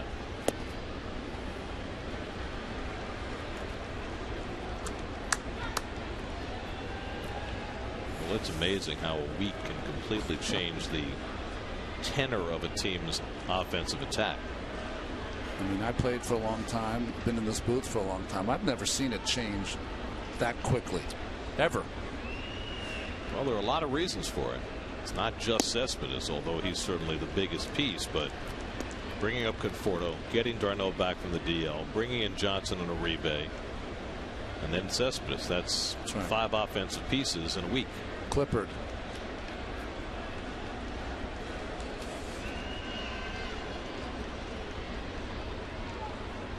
Two and 2 to Duda. And Lucas tries to lay off, but he went around. Strike 3. Lucas hoped that John Hirschbeck would ask for help, but he did not. He made the call himself. And that's the first out of the inning. It's always a pet peeve to hitters is that if they check their swing, they would like the home plate umpire just to ask the third base umpire for the check because he has a better angle at that play. So 1 out. Now Flores, who's 0 for 2 tonight, struck out and hit a comebacker. Well, we're playing shortstop tonight. Just to reiterate what Terry Collins said earlier, he said Ruben Tejada is my everyday shortstop. In deference to how well he's played defensively, but Ruben's cooled down a little offensively and needs the odd day off. He's cooled down. Also, you know, you had to rest some guys after getting in last night at 4:30, 4:45 in the morning. And also tomorrow, Jonathan Neese is pitching, so Tejada has to be in there tomorrow for all the ground balls. That's drilled down the left field line, and Flores has himself another extra base hit.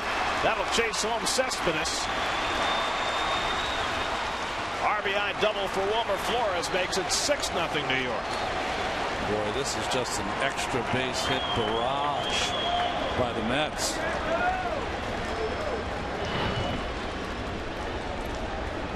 Just a fastball, middle. Wilmer jumped all over it. And this is about as hard, Gary, that I've seen the Mets hit the baseball in quite some time. That's going to be all for Tom Kohler. Dan Jennings is going to make a double switch. Mets with 5 doubles and a home run in the first 4 1/3 innings against Tom Kohler. Call to the bullpen brought to you by Verizon. 6-0 Mets. We'll be right back.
Keep their hot ways going coming to South Florida, and they've done exactly that.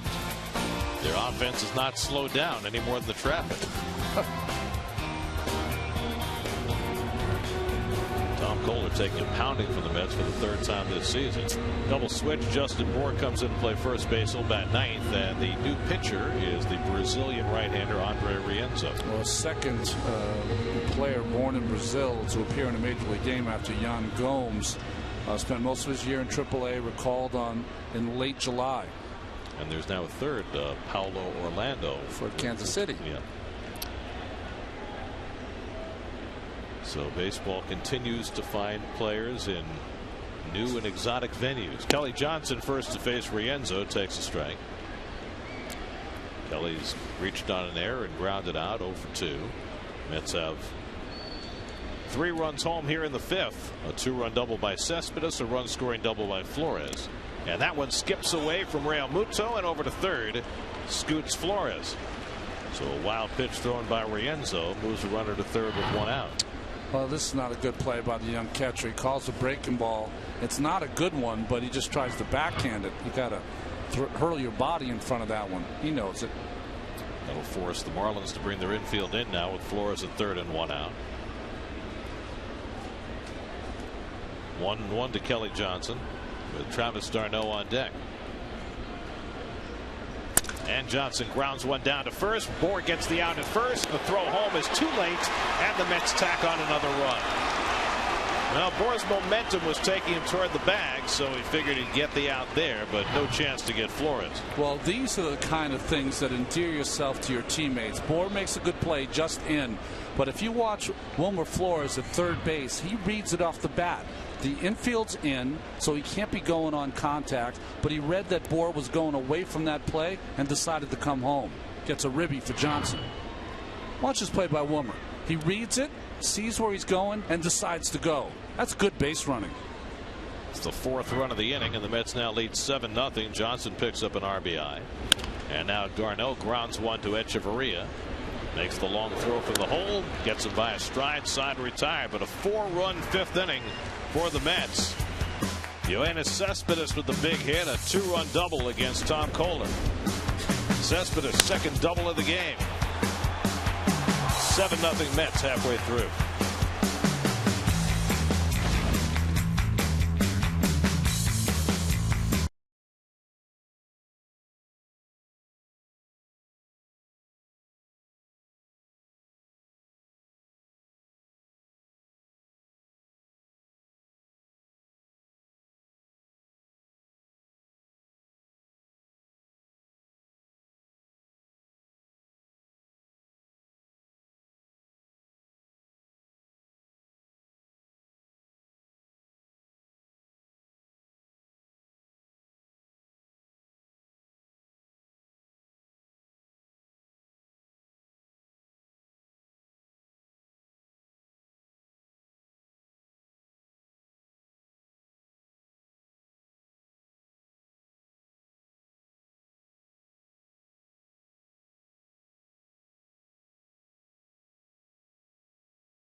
Skip the fees. No fees now through this Friday, so hurry to get your savings. Go to Mets.com/no fees. Bartolo Colon now with a 7-0 lead. Justin Bour just into the game will take the turn at bat, leading off in the bottom of the 5th. And the Mets put on the full shift against the slugging left-hand hitter who's had a couple of big home runs against the Mets this year.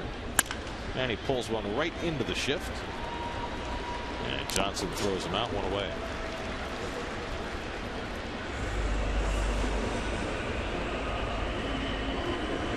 So now D. Gordon with one out and nobody on. Gordon had an infield hit his last time up, 1 for 2 on the night.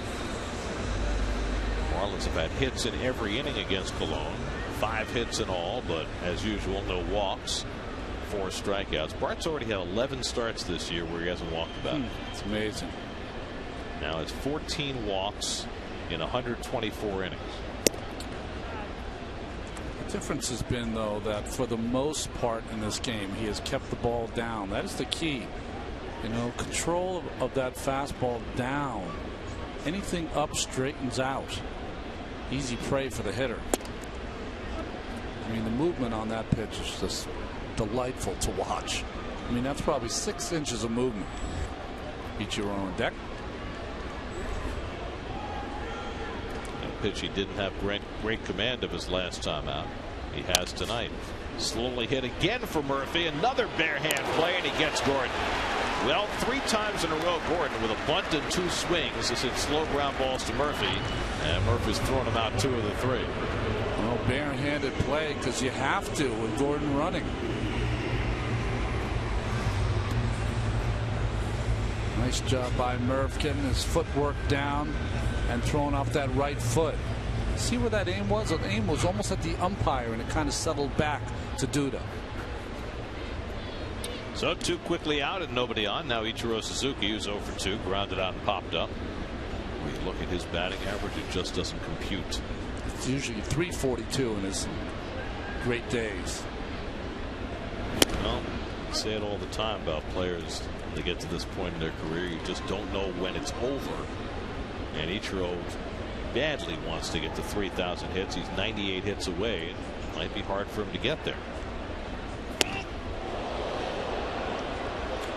I don't know if it was Ichiro who yelled or Cologne who yelled. Wasn't that close. Because I've heard pitchers before yell as they let the ball go because they know that they've missed their target. Like, get out of the way. I've heard it before. I don't know if Cologne did it there. Like Murph.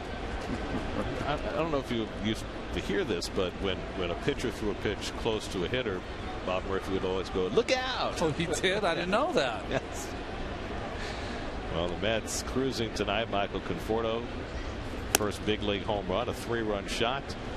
Yoenis Cespedes and Travis d'Arnaud, each with a couple of doubles. Bartolo Colon badly needing a good start, and he has contributed that as well. 2-2 to Ichiro, and he slaps one foul.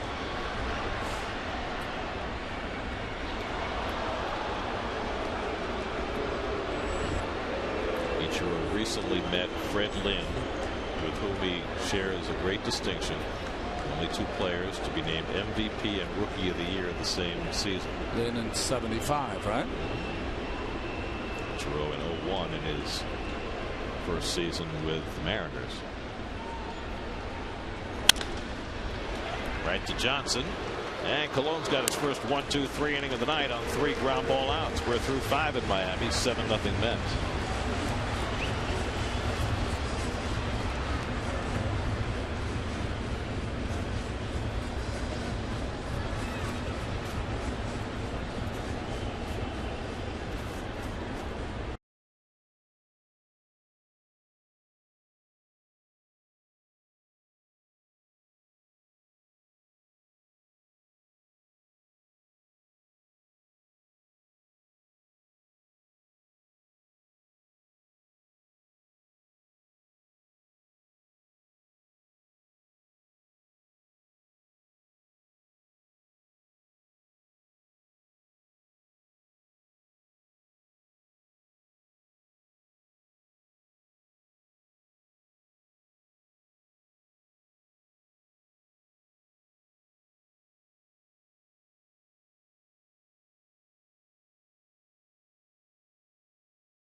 Colon has had it all his way tonight. Tom Kohler, for the third time this year, gave it up against the Mets. And he particularly gave it up to Michael Conforto, who had his first big league home run in the second inning to open the scoring. A long blast to right center. Now facing Andre Rienzo, who falls behind him 2-0. So Conforto sent down Saturday, brought back Sunday, first big league home run Monday. It's not quite the Mike Jacobs saga. That's right. But still, Jacobs, remember back in 05, was called up, sat on the bench for a couple of weeks, and then as Conforto walks on 4 pitches, got a pinch hit at bat in a lopsided game against the Expos, hit a home run, and was supposed to be sent down after the game. And Pedro Martinez lobbied to have Jacobs come with the team to Arizona. I think I was there, Gary, and I think it was the Washington Nationals, because it was Esteban Loaiza. I think he hit a 3-run home run or a grand slam or something, and Pedro got him a reprieve from the governor. Yeah, it was almost the Expos. Yeah. They've been the Expos the previous year. And then Jacobs went to Arizona and had one of the greatest series that any Met has ever had. He had 4 home runs within his first 4 games in the big league. So Pedro does everything great. He even knows talent. Well, is that surprising? No, not at all. Of course, Jacobs would eventually come down here and play very well for a couple of years for the Marlins. Did he go in the Carlos Delgado deal? I think he did, yeah. Colon is grounded out and struck out. He fouls back the bunt attempt, 1-2. Did I tell you I saw Buddy Harrelson recently, and he gave me a bunt tutorial on the putting green for about 15 minutes. It was one of the greatest things. It was all the things that he had taught me when I was a player and he was a coach. I was going to say, did he forget that he had taught you all that? No, he 30 years ago? I think he just gets irritated when he watches games and people don't get the bunt down. It irritates him. Well, he can be irritated a little bit more. No reason to catch that ball. It's strike 3 anyway. Real Muto gave it a nice effort, but you only get hurt chasing what's already strike 3. So it's a strikeout for Rienzo on the first out of the inning.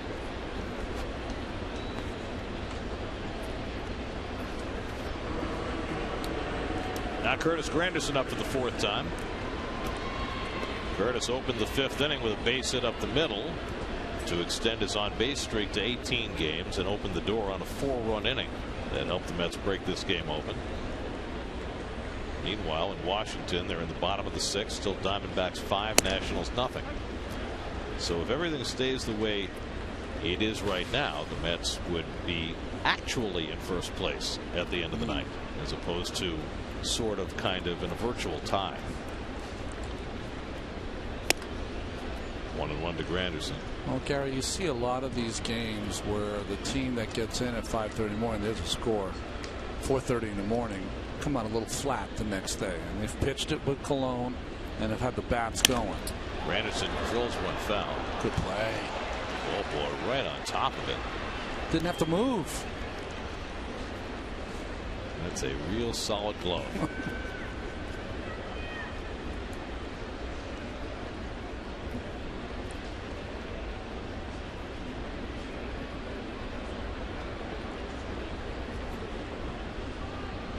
Murphy waits on deck. Granderson takes one the other way for a base hit. Conforto to second. He'll take a turn and hold there as Dietrich gets it in. So Granderson with his 2nd straight hit, this time taking one the other way, and the Mets have 2 men on for Murphy. Let's check in with Eamon McEnany in the studio for a game break brought to you by Honda.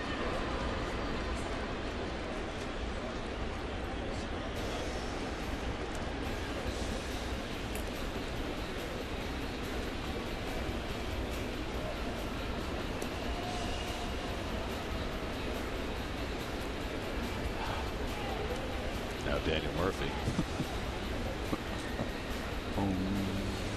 Murphy's flied out twice, walked and scored a run, 0 for 2 tonight. Conforto at second, Granderson at first and 1 out, and Murph trying to lay off, but he went around. Yeah, that was a good cutter by Rienzo. That's one of his best pitches. He's not faced any of these Mets hitters, so advantage for Rienzo. Rienzo put in some big league time as a starter the last 2 years with the White Sox. Came over in a trade to the Marlins for Dan Jennings. Not that Dan Jennings. The other Dan Jennings. The left-hand pitcher Dan Jennings. That's right.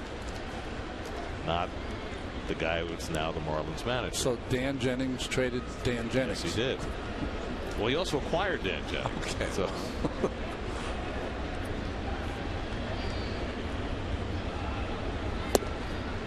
2-1 to Murph. With Cespedes waiting on deck.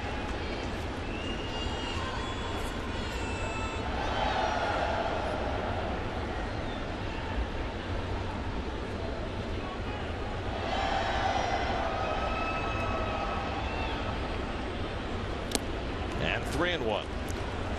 The Mets have had positive counts all night long.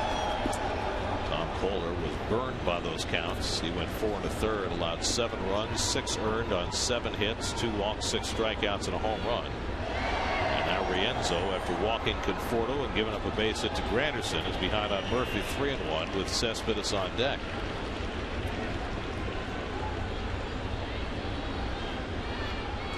And Murphy pulls one just foul. You know, it comes to mind that Daniel Murphy is up among the league leaders in the National League in being intentionally walked. He's been intentionally walked 10 times this year. He'll never get another intentional walk the rest of the season. Absolutely not. But that's just how greatly the nature of this Mets lineup has changed. They walked Cespedes the other night, right? Right in front of Duda. Which, you know, when you look at the numbers, made so little sense. Yeah. Duda was red hot. Cespedes was sitting under 200 against lefties this year. And didn't work out for Matt Williams, and Duda got the game-winning hit. Murphy pops one up. Gordon out, Ichiro in, and Ichiro puts it away for the second out.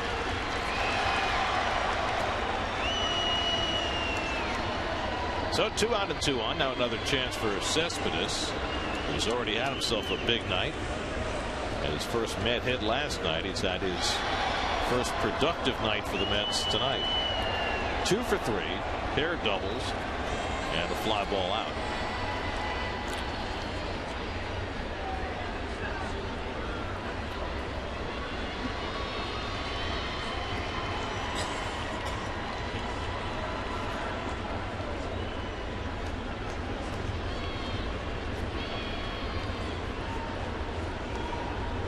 Two on and 2 out. And Cespedes takes the cutter low. Ball 1. You know, the one thing I noticed, Gary, it's a real mini sample. But when the Mets are at their worst offensively, their numbers are exponentially going up and swinging at balls out of the strike zone. Of late, that is not happening, and that's why they're getting in those hitters' counts. And that's got to be a team-wide phenomenon, right? When you know that there are other guys in the lineup who can produce, are you less inclined then to go out of the strike zone? Well, it's just the opposite. When no one's producing, you're trying to be the hero and make something happen. Now you don't have to be you. It doesn't have to be you. You don't have to make it happen. Someone behind you can make it happen. So relax and get a pitch to hit. Cespedes gets one in the air to deep left field. That goes Dietrich to the warning track, and it's over his head and off the wall. Conforto is in. Granderson heading home. Echeverria's throw not in time. Yoenis Cespedes with his 3rd double of the night. He's got 4 runs batted in, and the Mets have a 9-0 lead.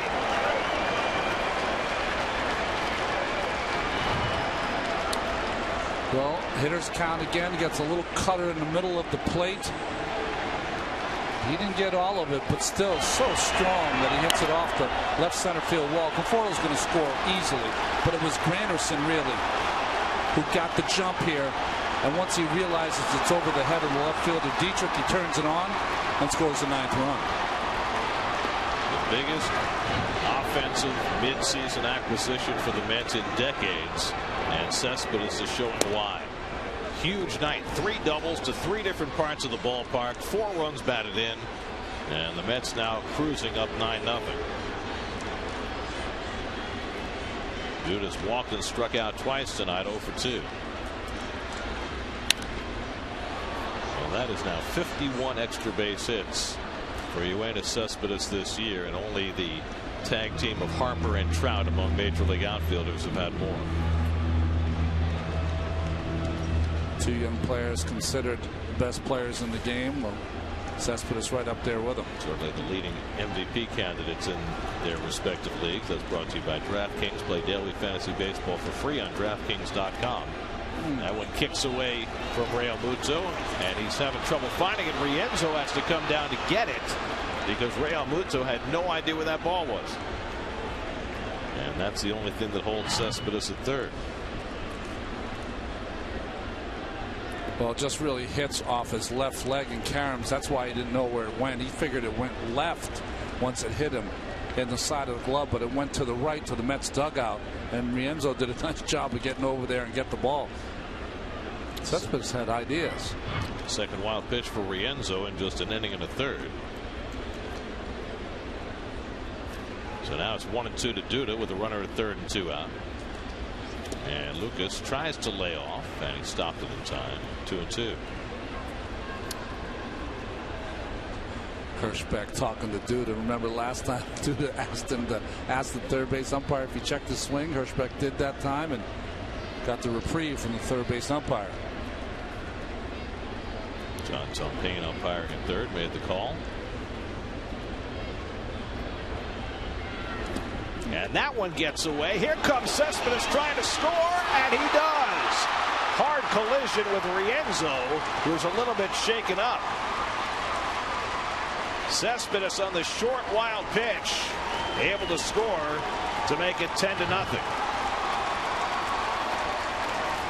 I mean, he's lucky that he wasn't hurt there, because Rienzo trying to dive for that baseball from Real Muto puts him right in harm's way into the slide of Cespedes. You know what you see here, though, other than maybe the injury that could have happened on this play, is the speed of Cespedes and the reading to score that run. Well, he is much more than just a bat. I think we've seen that already. We know he's got a great arm. He's an outstanding outfielder, and we're seeing some of the other qualities he brings. And he has a feel for the game. If there wasn't 2 strikes on Lucas Duda, he maybe doesn't try to score in that, but Duda down in the count, or at least even with the count, he decides to take the chance. So 3 wild pitches thrown by Andre Rienzo have led to a couple of Met runs, and the Mets just keep tacking on. It's now 10-0, and all Rienzo can do is shake his head after being nearly taken out by a truck. A truck named Cespedes. 3-2 to Duda, now with 2 out and nobody on. And Lucas takes his base. Second time he's been walked tonight, and the second walk of the inning for Rienzo. Chris Reed, young left-hander, is up in the Marlins bullpen. Got 4 lefties in their pen right now. Really only 3, because one of them, Brad Hand, is probably going to start tomorrow night, although the Marlins haven't announced that yet. They're down a couple of starters since the trading deadline. Here's Flores. Wilmer doubled down the left field line to drive in a run in the 5th, and then scored one of his own.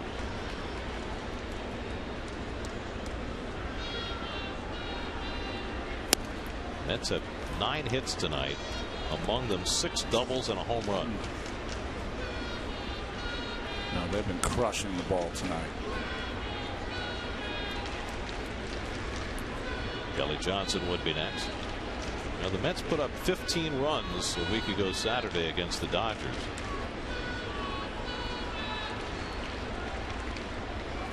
That was right after they called up Conforto and made the move for Uribe and Johnson. What a homestand that was. So many things happened. It started with the Mets breaking up Zach Greinke's consecutive inning streak. Then Kershaw held them without a base runner for 6 innings. Then they made the trade, had the big night Saturday, blew the lead Sunday, came back, won it in a walk-off by Uribe. Then the series with the Padres, including the non-trade, Flores' tears, the horrible loss on Thursday with the 2 rain delays on the 9th. And then Friday, the trading deadline, they get Cespedes, and it's all been sunshine and roses ever since. Craziness. I didn't even mention the raccoon. Flores down on strikes. And the inning comes to an end. But the Mets tack on 3 more. Big night for Cespedes in a 10-0 Met lead.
Home runs, 3 home runs against Doug Fister tonight as the Diamondbacks lead the Nats 5-0 bottom of the 7th. Brandon Crawford a couple of home runs off Mike Foltynewicz, and the Giants are up 6-4.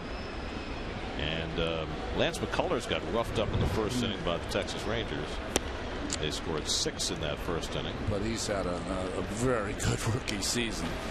And the Astros are fighting back.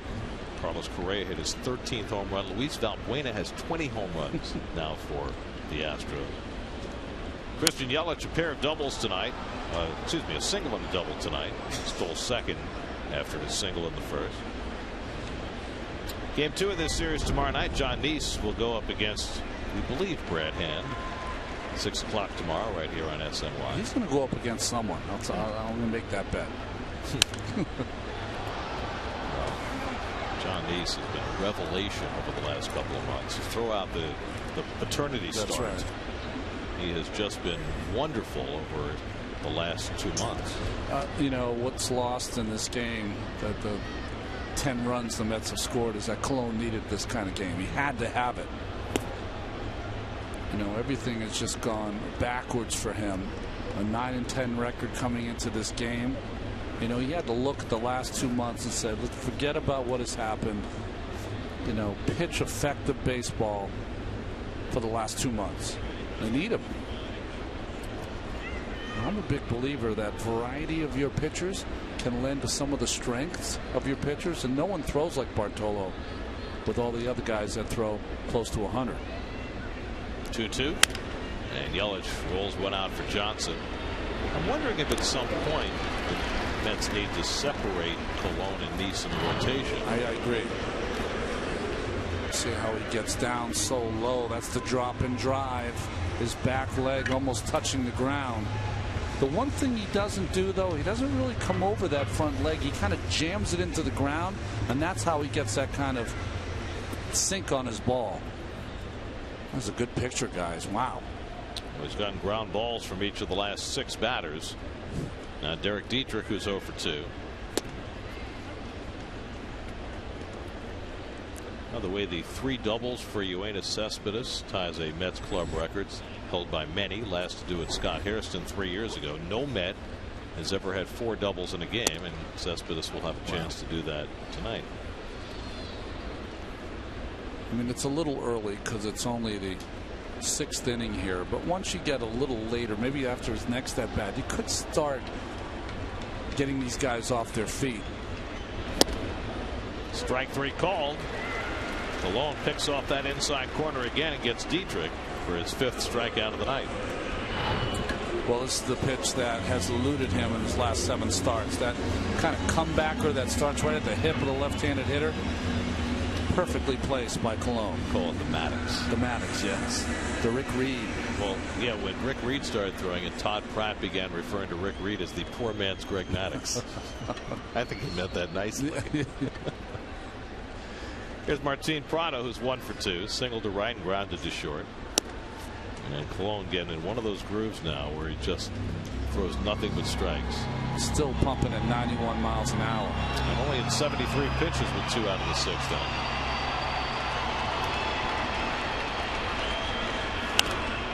Prado pops one up. Duda hoping for a play right to the railing, and he's got it. Nicely done by Lucas Duda. Looks to be 6'5". That gets Colon a 1-2-3-6. He's retired 8 in a row. Not only hits home runs, he can stretch. After 6 in Miami, 10-0 New York.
Well, there you see the fish tank behind the line score.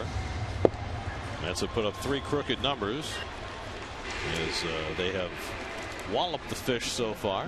Miguel Rojas comes in on a double switch along with the lefty Chris Reed, will make just his 2nd big league appearance. Well, Reed started at Stanford University. He was the #1 pick of the Dodgers in 2011. Was a relief pitcher in college that they made into a starter as soon as he got into a professional uniform. But back to a reliever here with the Marlins. Kelly Johnson, first man to face him, and he falls behind 2-0. Reed, the rare major leaguer who was born in England, born in London. Nice. There are 47 big league players who have been born in the United Kingdom. That's more than players born in Brazil, which is where the last Marlins pitcher was born. Well, his family moved to California early, though. They moved to Reseda. Living in Reseda, freeway running through the yard.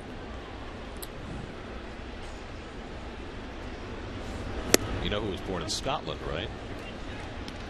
I don't know. Bobby Thompson. That's right. No, I do know it. Yeah. Owner of one of the most famous home runs in big league history.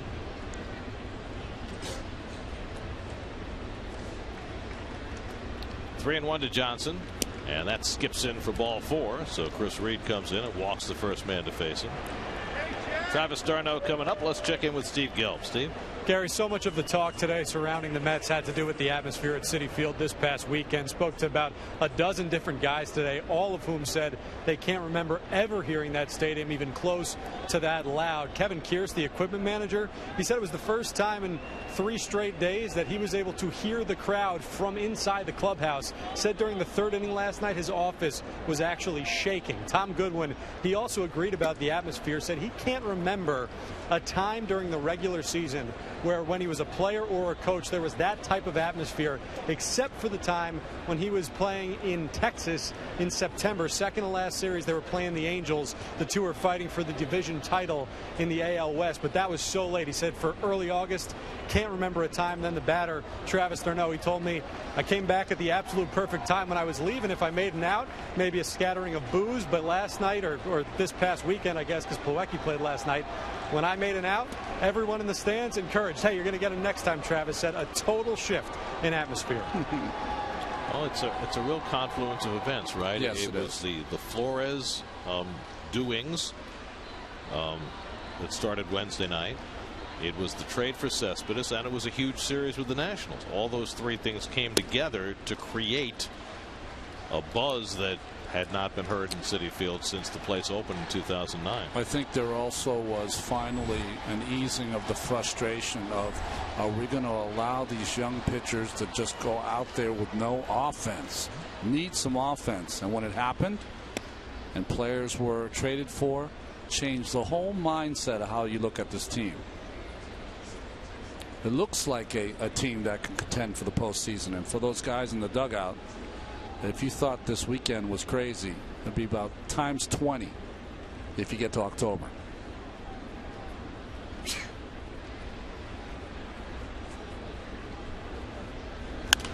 d'Arnaud gets one in the air to right. Ichiro coming toward the line. And that's the first out of the inning. You know, it's interesting from our perspective. We've obviously done virtually every game that's been played at Citi Field. And where we sit is kind of tucked back behind home plate, so we're kind of not with the crowd. We're not exposed to the crowd very much. And so we've often wondered, is there something about Citi Field that doesn't lend itself to the kind of raucous atmosphere that we had for all those years at Shea Stadium? And I think this weekend we got our answer. It has nothing to do with our bench play. It has to do with the fact that the crowd needed something to make them explode. And there had been moments before. There were games with the Yankees. There was the Santana no-hitter, a series with the Phillies. There have been times since the stadium opened when it's been loud, but nothing like the last 3 days.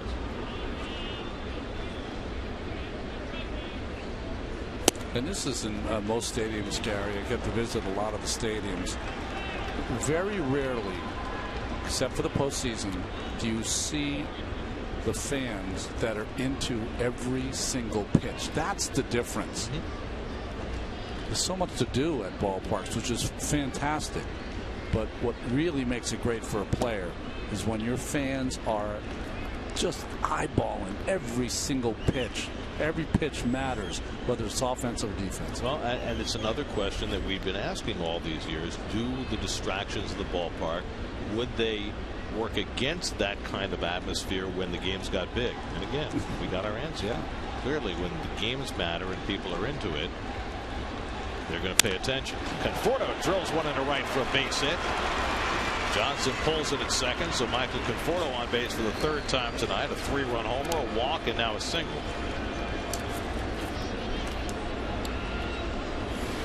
Now Colon will get his 4th turn at bat. No bunting here for Colon with a 10-0 lead. He will be swinging away. It's often said, if you're a starting pitcher and you get to the plate for a 4th time, you know you've had a good night.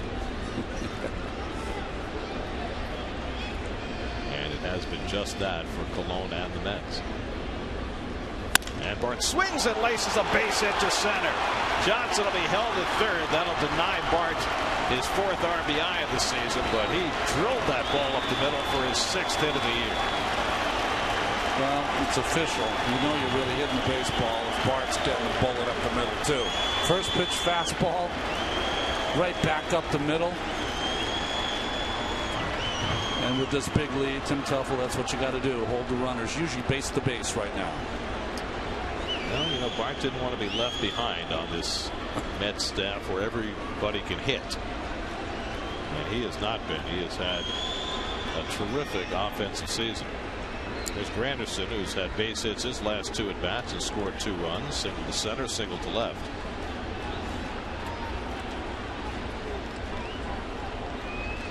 Not mistaken, at 6 hits matches Cologne's career high. I think he had 6 hits as an Expo 1 year.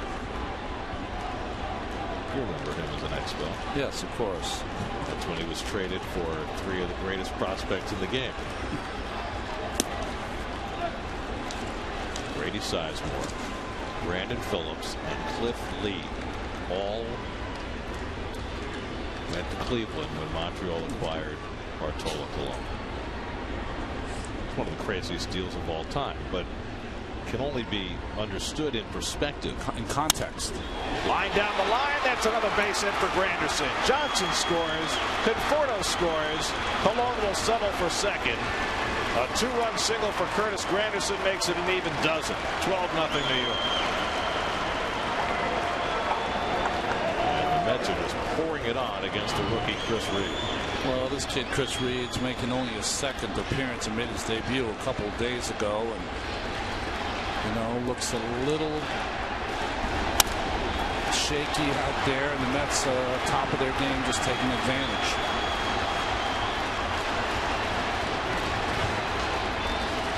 Murphy 0 for 3 in a walk, trying to get involved with all the hitting. Mets now have a dozen hits tonight to go with their 12 runs. Anyway, the perspective on that Cologne, Cleveland and Montreal trade is that the Expos in 2002 thought they were going to cease existence. They were going to be contracted and eliminated. And so Omar Minaya, who would later become the Mets GM, was the Expos GM and figured, got to go for it. Yeah. Who cares if we give up our prospects? And they gave up 3 of the best prospects in the game to get Cologne. Now, Cologne did have 6 hits in that 2002 season, but one of them actually came as an Indian. The other 5 came as an Expo. And so now he's matched that with his 6 hits this season. 2-1 to Murphy. Well, Yoenis Cespedes is on deck. Has a chance to do something no Met has ever done before, and that's pick up a 4th double. Any other ballpark, he probably has 2 home runs, right? Empty bullpen. Reed's out there on his own. Pulled toward the hole. Gordon can't snag it. Cologne will stop at 3rd, and the Mets have the bases loaded for Cespedes. A smash, but one that it appeared Gordon was going to handle, but he did not. I think they're going to give him a base hit there, though, because Gordon had to go into a dive. I don't know if it took a funny hop. And they will score a base hit for Murphy, his first of the night. Just could never get there. I just think it handcuffed him. That's what happened. And this is not a Mercedes super slow-mo. This is normal speed for Bart. Hey, base to base right now. He's allowed to be station to station. Well, you want him to go as deep as he can in this game. Well, it's also 12-0. You don't want to rub it in. I mean, the Marlins have already almost got one player hurt on a play at the plate. Right. They don't want to get another one. So here is Cespedes, who's had an enormous night in his 3rd game as a Met. He doubled to left in the 1st. He doubled to right center in the 5th. He doubled to left center in the 6th. He's driven in 4. He scored 2.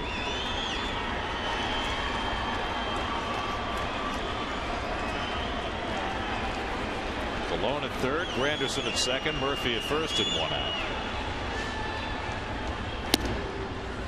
Reed doesn't come close. Yeah, he's got a little arm slot issue for Reed. He's a young pitcher.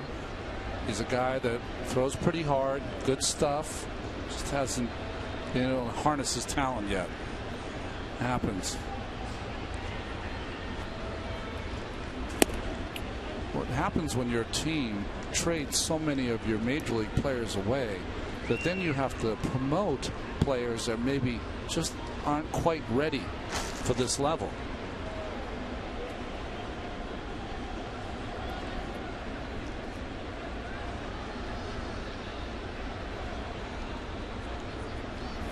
And Cespedes takes inside.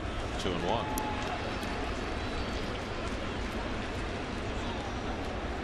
Colon at third, Granderson at second, Murphy at first. 2 runs home in the inning. 4th crooked number for the Mets already tonight. Cespedes flares one, short hop by Gordon. They get the out at second, and after the hesitation, Echeverria completes the double play to end the inning. 4-6-3, but the Mets tack on a pair, driven in by Granderson. It's 12-0 New York, 7th inning stretch.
Three doubles, 4 RBIs. Juan Lagares takes over in center field as we go to the bottom of the 7th. Bart 6 shutout innings so far. Wants to continue that roll. Miguel Rojas will be the first man up in the 7th. Rojas came in a double switch in the last inning. 26-year-old Rojas, who came over from the Dodgers in the same trade that brought them D. Gordon in the offseason.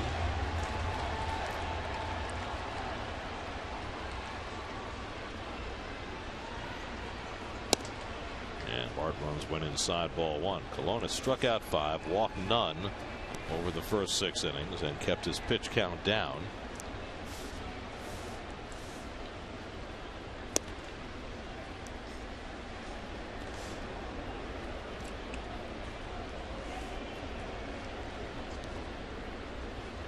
Rojas has had 34 at bats since being called up and done well.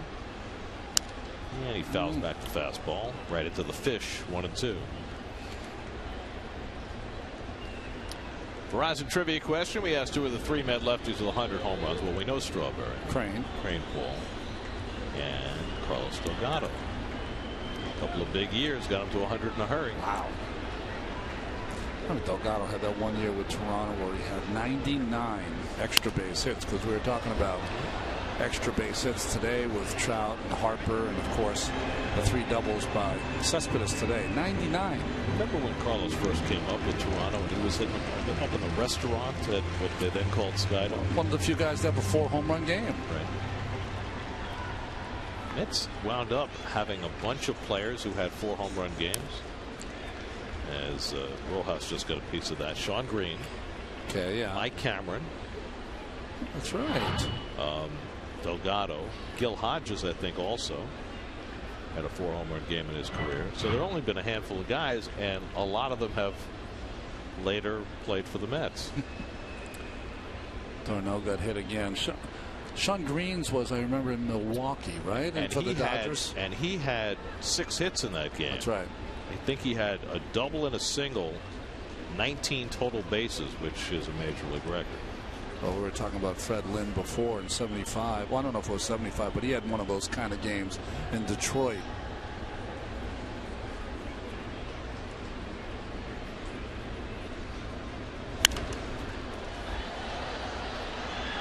I mean, think about that. And it took the Mets 54 years just to have a player hit 3 home runs in a home game.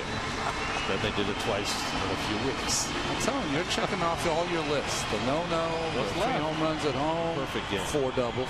Oh, 4 doubles,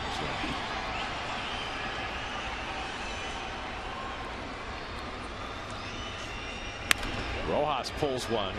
Foul. Well, here's a quirky piece. Yeah. Mets club record for doubles in a season is 44. Stood since Bernard Gilkey in '96. A lot of guys have challenged it. It's a relatively low number. Well, Cespedes now has 31 doubles, but most of them came as a Tiger. That's right. So he might wind up with more than 44, but not get the club record. Yeah, it won't count. 8th pitch of the at-bat coming to Rojas. And he bounces that one foul. By the way, if he gets over 44 doubles, the Mets are going to be in the postseason. I mean, that's some kind of mark. Well, if he stays with the pace he's on tonight, that's right. He'll have it by the end of the week. You know, literally in any other ballpark, he would have probably 2 home runs instead of hit one doubles. about a foot from the top of the fence in right center, and another one that short hopped the wall in left center. But this is a huge ballpark. Chopper for Flores. Nice easy hop. 1 out. We just saw a shot of Jose Fernandez sitting in the Marlins dugout. He was within a save by A.J. Ramos last night of going to 16-0 at home in his career. 15-0 though, not bad. Look at the ERA though. It just gives up nothing here at Marlins Park. But you know, we showed a shot of Giancarlo Stanton before, Jose Fernandez now. Been so many changes. I wonder what goes through the mind of 2 elite, amazing players as they look at their ball club and try to figure out when they're going to compete in this National League East. Well, you know, Fernandez is still very early in his career, but in Stanton's case, as Realmuto fouls one off the right side out of play. I mean, he was very vocal over the last few years about the Marlins beefing up and getting better, and then last winter he signed a 13-year contract, and now he's here for what, 7 years before he can opt out. Yeah, but that contract is backloaded, so you know, we're going to leave a lot of money on the table. But my point is, he made his choice. That's right. He could have waited for free agency and gone elsewhere. He decided to take that big contract for a long term, and he's here now for the duration. One would suppose, anyway. Granderson squeezes Realmuto's fly ball, and that's the 2nd out. You know, as a player, you have options if you're a star. You don't like where you are, wait until you can walk and you can go elsewhere. But if you want to take the money and the security, it doesn't really give you much opportunity to say anything else. Well, the other part of it is that, and you know, he did backload it because he wanted to make sure that the Marlins still had some money to go out and get other players also. So we'll see if that happens. You know, showing Fernandez before, he's in a similar circumstance to where Matt Harvey was early this season, whereas he's come out of the gates blasting after Tommy John surgery. We'll see whether he hits any roadblocks. Granderson back near the wall, and he makes a terrific catch to rob Echeverria of an extra base hit and end the inning. Curtis flashing some leather to go with his 3 hits tonight. 11 in a row retired by Colon with some help.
Sign up today at Mets.com/Delta Dugout.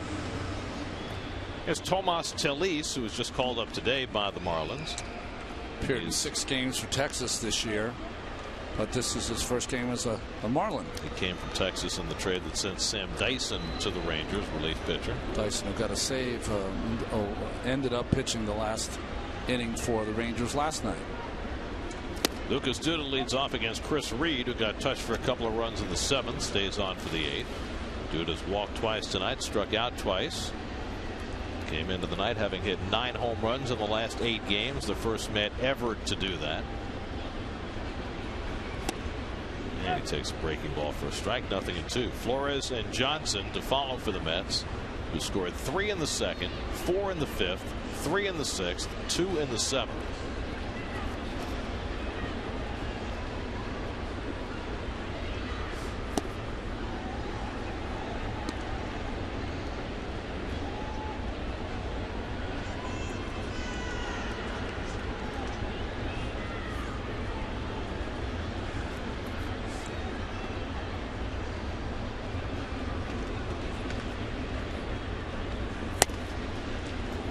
Fastball off the corner, 2-2.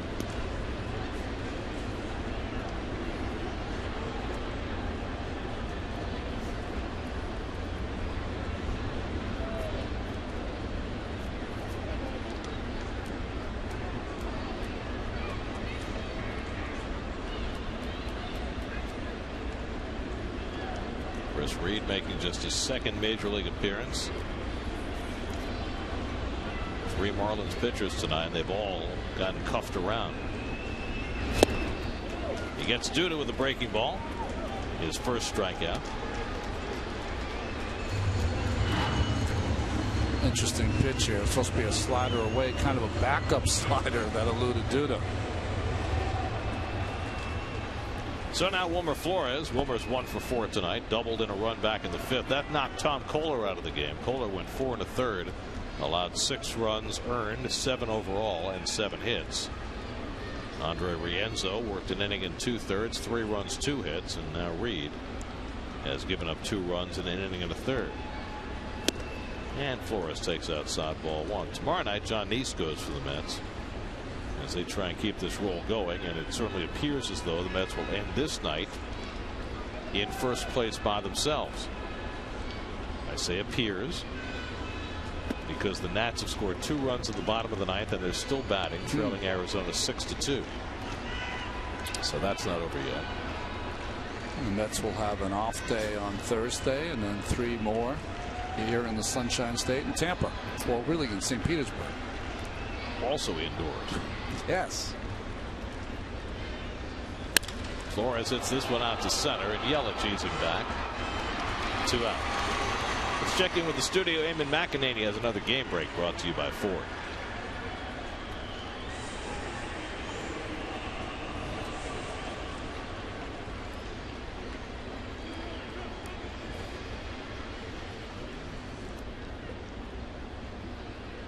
All right, Eamon. And in Washington, Michael Taylor just doubled in 2 runs. It's now 6-4 Arizona in the bottom of the 9th.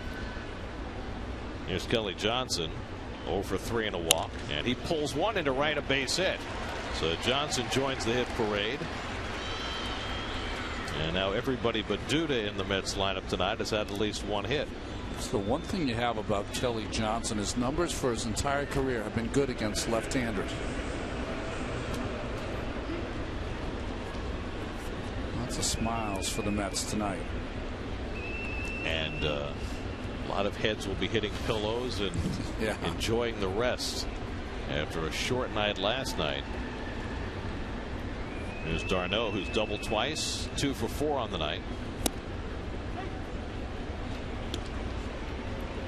This is one of those games where you kind of play on pure adrenaline, and then you get back to your hotel room, and the next thing you know, it's 8 o'clock the next morning. Just kind of pass out. 1-on-1 to d'Arnaud. Well, Travis had the advantage of having the night off last night, but I'm not sure that matters when you arrive at your hotel at 4:30 in the morning. Yeah, I didn't find out. Did Bart come in early? I don't know.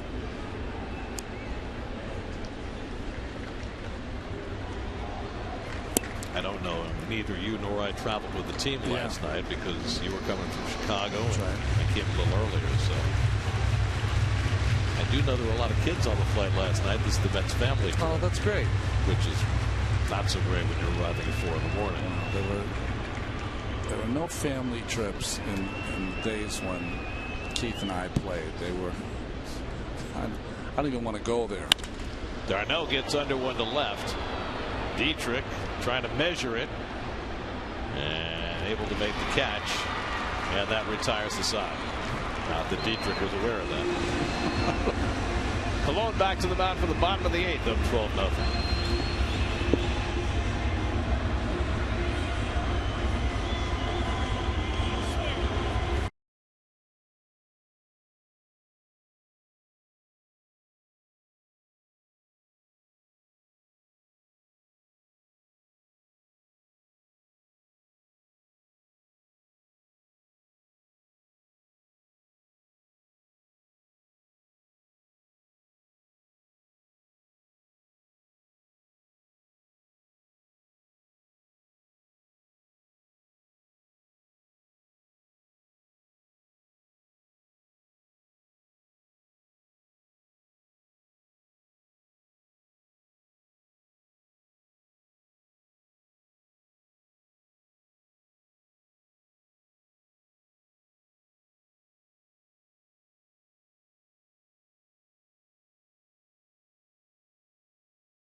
Colon will continue on into the bottom of the 8th to face Justin Bour. Colon's retired his last 11. Bour up for the second time, and he fouls back the first offering. So Bartolo Colon, who came off his shortest outing as a Met, going 2 1/3 against San Diego, giving up 6 runs and 10 hits, has put himself firmly back on the beam tonight. Bour hits one out to left, and Conforto is there. 1 out. City probables for the remainder of the series. The lefties go tomorrow. John Neitz and Brad Hand. Matt Harvey pitches Wednesday night against the former Yankee David Phelps. So watching Conforto catch that last fly ball, first time playing in a dome stadium in the major leagues, that's got to be something of a novelty for a new outfielder. Yeah, absolutely. I think though that this dome, because it has the darker roof, is much easier than most. Whoa. And a great snag by Campbell, who was playing only about 70 feet away on a bullet hit by D. Gordon. Well, I guess D. Gordon was going to test the third baseman all night tonight with an attempted bunt, an infield hit, and here a bullet with Campbell playing what, 80 feet away, 75 feet away. Well, Murphy had to charge 3 straight balls that were hit by Gordon, and he threw them out 2 out of 3. And now Campbell with a nice snag. Now 2 out for Ichiro. So that's 13 in a row retired by Colon. A night after Noah Syndergaard set down 13 straight Washington Nationals. We had Syndergaard retire 18 in a row in his prior start. Harvey went 16 at the beginning of his start. Long strings of fruitless at bats against this Mets pitching staff. Ichiro slaps one to left, and that'll fall in for a hit. So a 2-out single for Ichiro, career hit number 2,903 in the major leagues.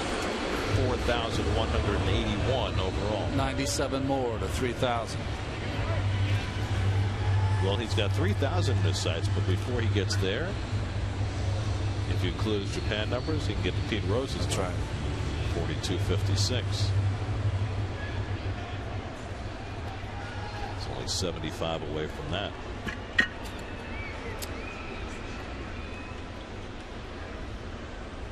Here's Christian Yelich, who's 2 for 3. And he takes one side.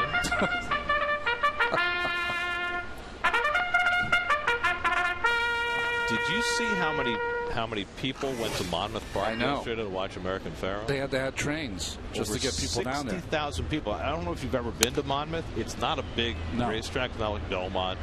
I mean, they had to have put them in cheek by jowl. And that's how popular American Pharoah is. You know, we forget sometimes these race horses just capture the fascination of folks, and American Pharoah certainly has. It's been a long time since a horse won the Triple Crown, so you can understand why the current fascination. And Pharoah, should note, came through, won the Haskell. He almost has to win all the time now, right? I'm not sure how many more times he'll get to run. So enjoy him while you can. In the air, deep center field. Back goes Lagares. It's over his head and off the base of the wall, off the bat of Christian Yelich. Ichiro racing to the plate, and he'll score the first Miami run of the day. RBI double for Yelich, his third hit of the day to make it 12-1. Marlins fans finally have something to cheer about. 2-out run for the Marlins here. Yelich, who you talked about earlier, Gary, got off to such a slow start, has picked it up. This ball caroms right to Lagares, but still Ichiro, great speed, able to score the first run. Another ball. It's a home run in almost every other ballpark. This place is just huge. Big dimensions, high fences, everything to discourage a power hitter. And that's what makes what Stanton does even more impressive. Dietrich, who's 0 for 3 as a cleanup hitter tonight. To me, this kind of ensures that if Bart can get the last out, this will be his last inning, and someone will mop up the ninth. Well, the Mets got 8 innings out of Syndergaard last night. Trying to get 8 out of Cologne tonight. Up to 100 pitches now. Sean Gilmartin will be the first man up in the Mets bullpen. Tyler Clippard picked up his first save as a Met last night, with Familia having thrown 3 straight days. And Terry will be happy to stay away from all his frontline relievers tonight. Pulled down to first. Duda makes the play to Cologne. Side retired. So the Marlins fashion their first run of the night, but Cologne 8 terrific innings with a lot of run support. On to the ninth, 12-1 New York.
big league home run drove in the first 3. Curtis Granderson 3 hits. He's driven in 2.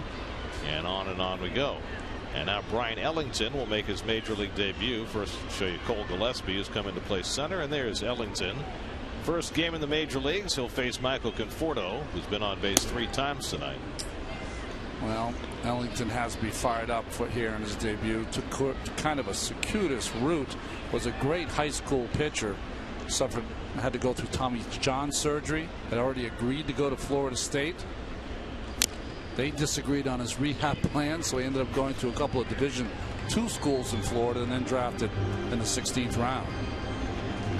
Conforto a 3-run homer, a walk and a single tonight. He scored 3. He's driven in 3. Ellington spent most of this year in Double-A. He has 1 Triple-A appearance, but pitched in 25 games at Double-A Jacksonville, so he's making a big leap against a guy who has spent most of his year in Double-A, and Michael Conforto. Ellington has we just saw the fastball at 98. There was a changeup there, and supposed to have a power curve. We'll see if he uses that this inning. That's missing Jose Fernandez in this series, just as they missed Max Scherzer in their last series. And Conforto went around 2-2. Ruben Tejada out on deck to pinch hit, and then Curtis Granderson for the Mets in the 9th. 14 hits, producing 12 runs for the Mets tonight.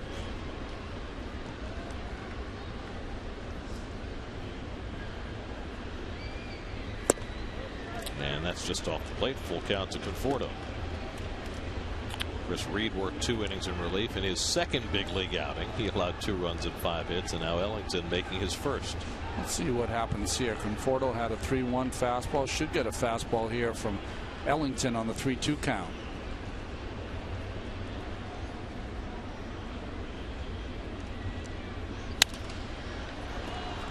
If he's successful, will they call him the Duke of Miami? Maybe. It's hard to live up to that name.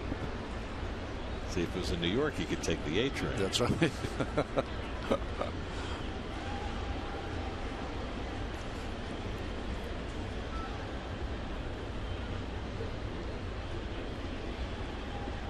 And Conforto goes down on strikes, so Ellington strikes out the first man he faces in the major leagues.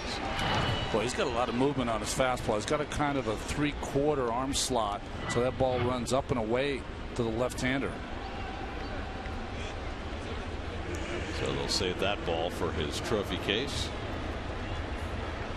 And now Ruben Tejada will pinch hit. Tejada batting for Colon, who goes 8 innings tonight, allows 1 run, 7 hits, no walks, of course, 5 strikeouts. And it's a final in Washington. So if the Mets win tonight and they have an 11-run lead in the 9th, they will be in sole possession of first place for the first time since September of 2008. Oh, Tejada gets drilled. It's tempted to say look out. Well, the same ball that was running up and away from Conforto runs up and in, and Tejada and clips him. Barely flinched on that ball off his elbow. He don't wear a pad, does he? No, I don't think so. So here's Granderson, who has hits his last 3 at bats. 1 to center and 2 to left. He's driven in 2. He scored 2 tonight, 3 for 5.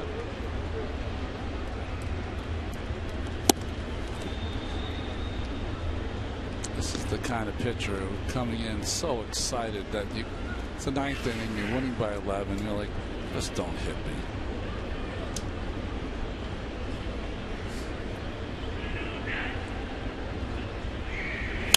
Well, it would bear watching if it were a different kind of situation. He is really slow to the plate. Yeah.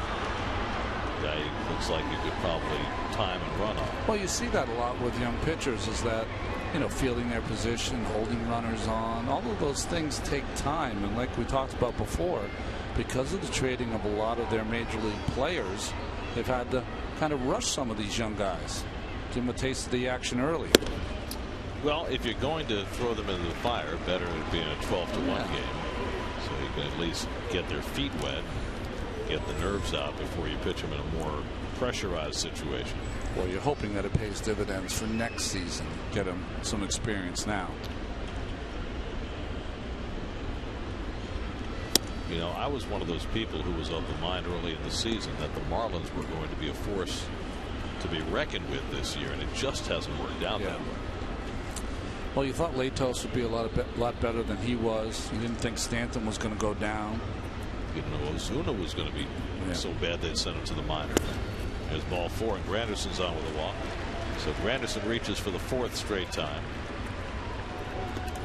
Follow the Mets wherever you are with MLB.com at Bat, the #1 app for live baseball. At Bat, it's up to the moment at any moment with in-game highlights, look-ins, replay reviews, radio broadcasts, StatCast, and more. Get MLB.com at Bat for your smartphone or tablet. So now Eric Campbell will bat for the first time. Came in to give Daniel Murphy the last couple of innings off. Murph went 1 for 4 and a walk tonight. That's working on their 6th time through the batting order.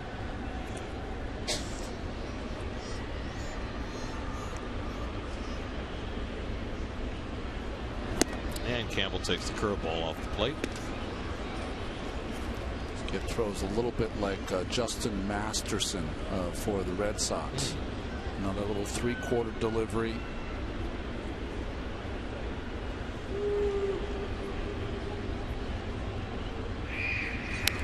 Check swing foul. How about this? We had one of our game breaks earlier that the Giants were up 6-0 early in Atlanta.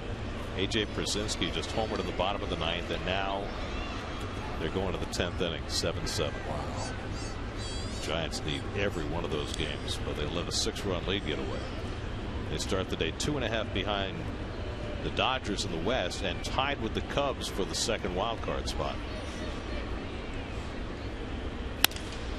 Campbell lifts one to left center, and Gillespie is there, and that's the 2nd out. You know, the Cubs this week are playing the Pirates and the Giants, the 2 teams with whom right now they are tussling for the wild card spots.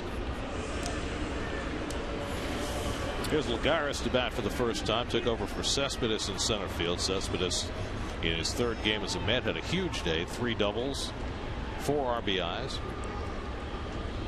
Gary, I was mentioning to you before the game, San Francisco Giants, after they're done with Atlanta, play the Cubs, Astros, Washington Nationals, the Cardinals, the Pirates, the Cubs again, and the Cardinals. Nothing but winning teams. And then the Dodgers after that into September. Meanwhile, the Cubs have won 5 in a row, but all of a sudden they don't have Chris Bryant. He's had some dizziness, and they're going to keep him out for a little while. Kind of shaken up on the tag that happened on the slide into second base. He got tagged in the neck, but it seemed to have concussion-like repercussions. I think that's one of the things that happened to maybe to Justin Morneau. It was he was at second base when I think he might have been hit by a baseball. Well, and I think when you go back to Jason Bay, when he hit the wall in L.A., it was more that his neck snapped back more so than that he hit his head that caused his concussion problems. 1-2 now to Lagares. Coming up tonight after the post game, it's Geico Sports Night with Chris Carlin. Highlight, Pelota, 75 miles an hour. That's faster than that, Chris. Come on. He didn't get the word cesta in there. We know he speaks Spanish now. Very good. Line into right, and that's in front of Ichiro for a base hit for Lagares. Everybody moves up a base.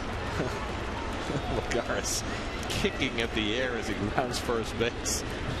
I don't know whether he forgot what the score was, but he might have been a little annoyed he didn't get an RBI here. Well, you hit it too hard, Juan. I mean, that's how it goes. Dump one in if you want a ribby.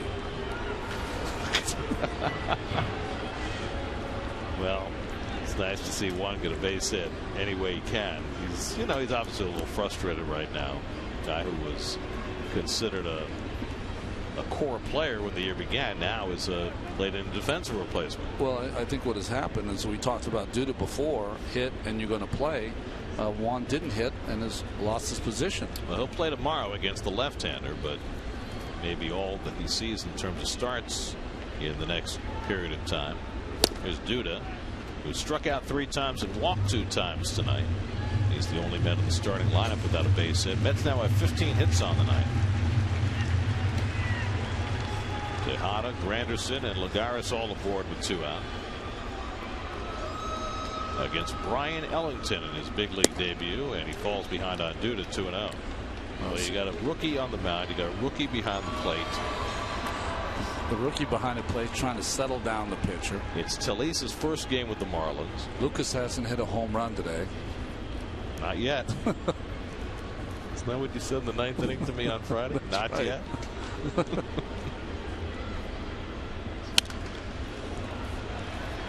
What was it? Flores grounded out.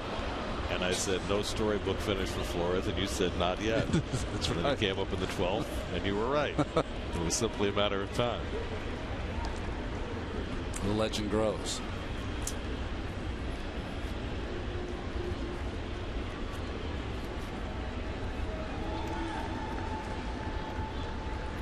Two and one to Lucas. And he takes it outside. Now it's 3-1. Well, let's see what Mr. Ellington can do here with his 98-mile-an-hour fastball. If he throws a strike, he might give up 4 points.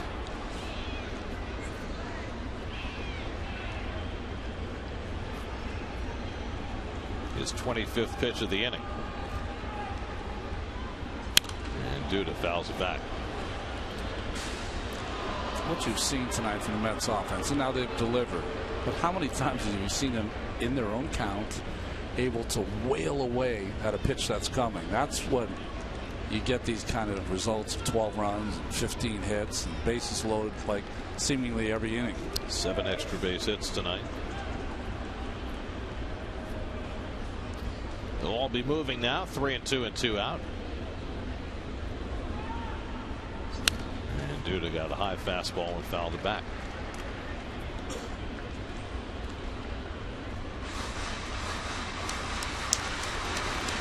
You know, you get a power hitter in a groove like Duda's in right now. You just expect him to hit the ball. You really do. Time up. Yeah, you really do. He's on all those pitches also. They're just a little high for him. Needs one down a little more. And he takes the breaking ball, strike 3 called. Ellington, bases loaded, 3-2 curveball, and he gets Duda to get out of the inning. We head for the bottom of the 9th. That's about to take over first place by themselves.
Park, don't miss your chance to get front row seats to all the competition and position battles as the Jets gear up for the 2015 season. Visit Facebook.com/SNY and enter today.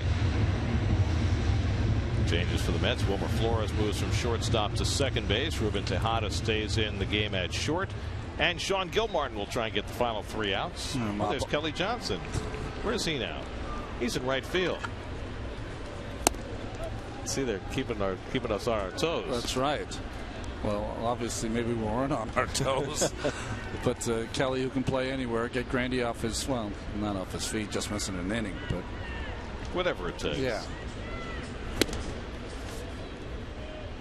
Meanwhile, Cole Gillespie is up for the first time. Cole Gillespie has had fewer than 350 at bats in the major leagues. He is with his 6th different major league team. He's had more cups of coffee than a caffeine addict. Right? I don't know if that's a good or bad thing. I mean, a lot of teams want you, but once they get you, they don't play you. Go Rojas on deck, and then Tomas Telis for the Marlins in the 9th. Bartolo Colon, 8 solid innings tonight. 1 run, 7 hits, no walks, 5 strikeouts. A chance finally for his 10th win of the year. Gillespie lifts one to right center, and Lagares calling all the way. You know, Gary, not more important, of course, than scoring 12 runs, having 15 hits, and 7 extra base hits, but pretty important to get Bartolo back on track. Because we said it earlier, they need him. They need him. Will his next start be the last day in Tampa Bay? Maybe not, because of the off day. Will it be? Yeah, 6 games. Yeah, it makes sense. So he'll have 2 games under the roof. Next one on the artificial turf. Here's Miguel Rojas up for the 2nd time. Grounded out to short his first time up.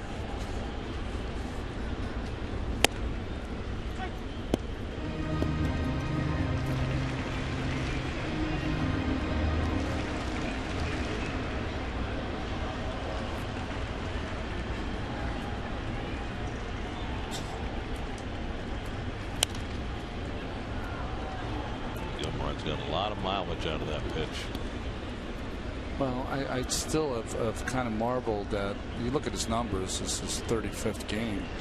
His ability to pitch every once in a while, and he still is able to go out there and throw all of his pitches for strikes.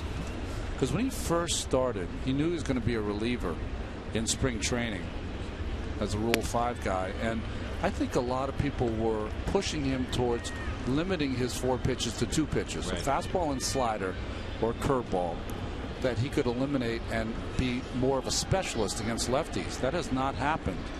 He's still been like a starting pitcher, only just pitching an inning or 2 at a time.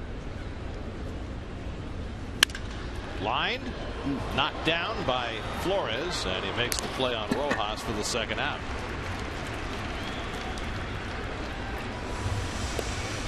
And so the Marlins are down to their final out, and now Tomas Telis will get his first at bat as a Marlin. There's an S at the end of Tomas.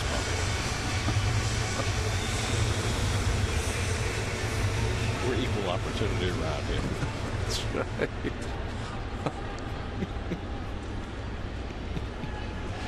Fun things happen in a 12-1 game. You never know.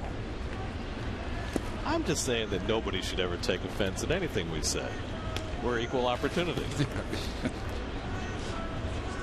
I think a few take offense all the time. Well, that's too bad. Telis fouls it back, lost the bat, which sailed over the 3rd base dugout. Is everybody okay over there?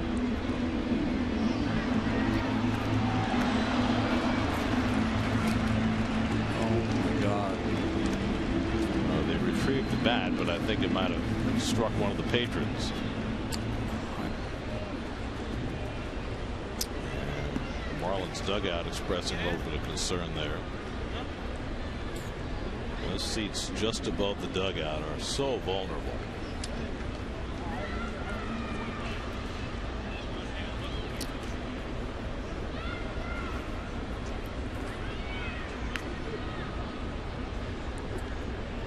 Telis doesn't want to get back in the batter's box, but he will here.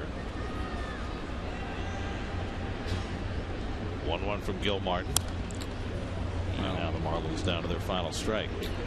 Well, it just increases the likelihood that there's going to be a call for increased screening. Well, it's shocking for me because it affects me. My friends there. But my friend was hit.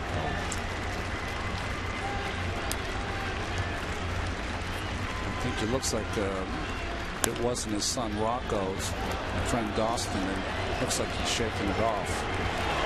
Okay. Lagares squeezes it for the final out of the game. So not a happy ending, except for the final score for the Mets. As Yoenis Cespedes has a breakout game. Michael Conforto hits his first big league home run. And all the Mets can talk about is somebody getting hit in the stands by a bat at the end of the game. Mets take over first place by themselves in the National League East. As they win and the Nationals lose, Mets are a game in front of Washington with their 4th straight win. They beat the Marlins 12-1. For every Mets win, the Mets Foundation is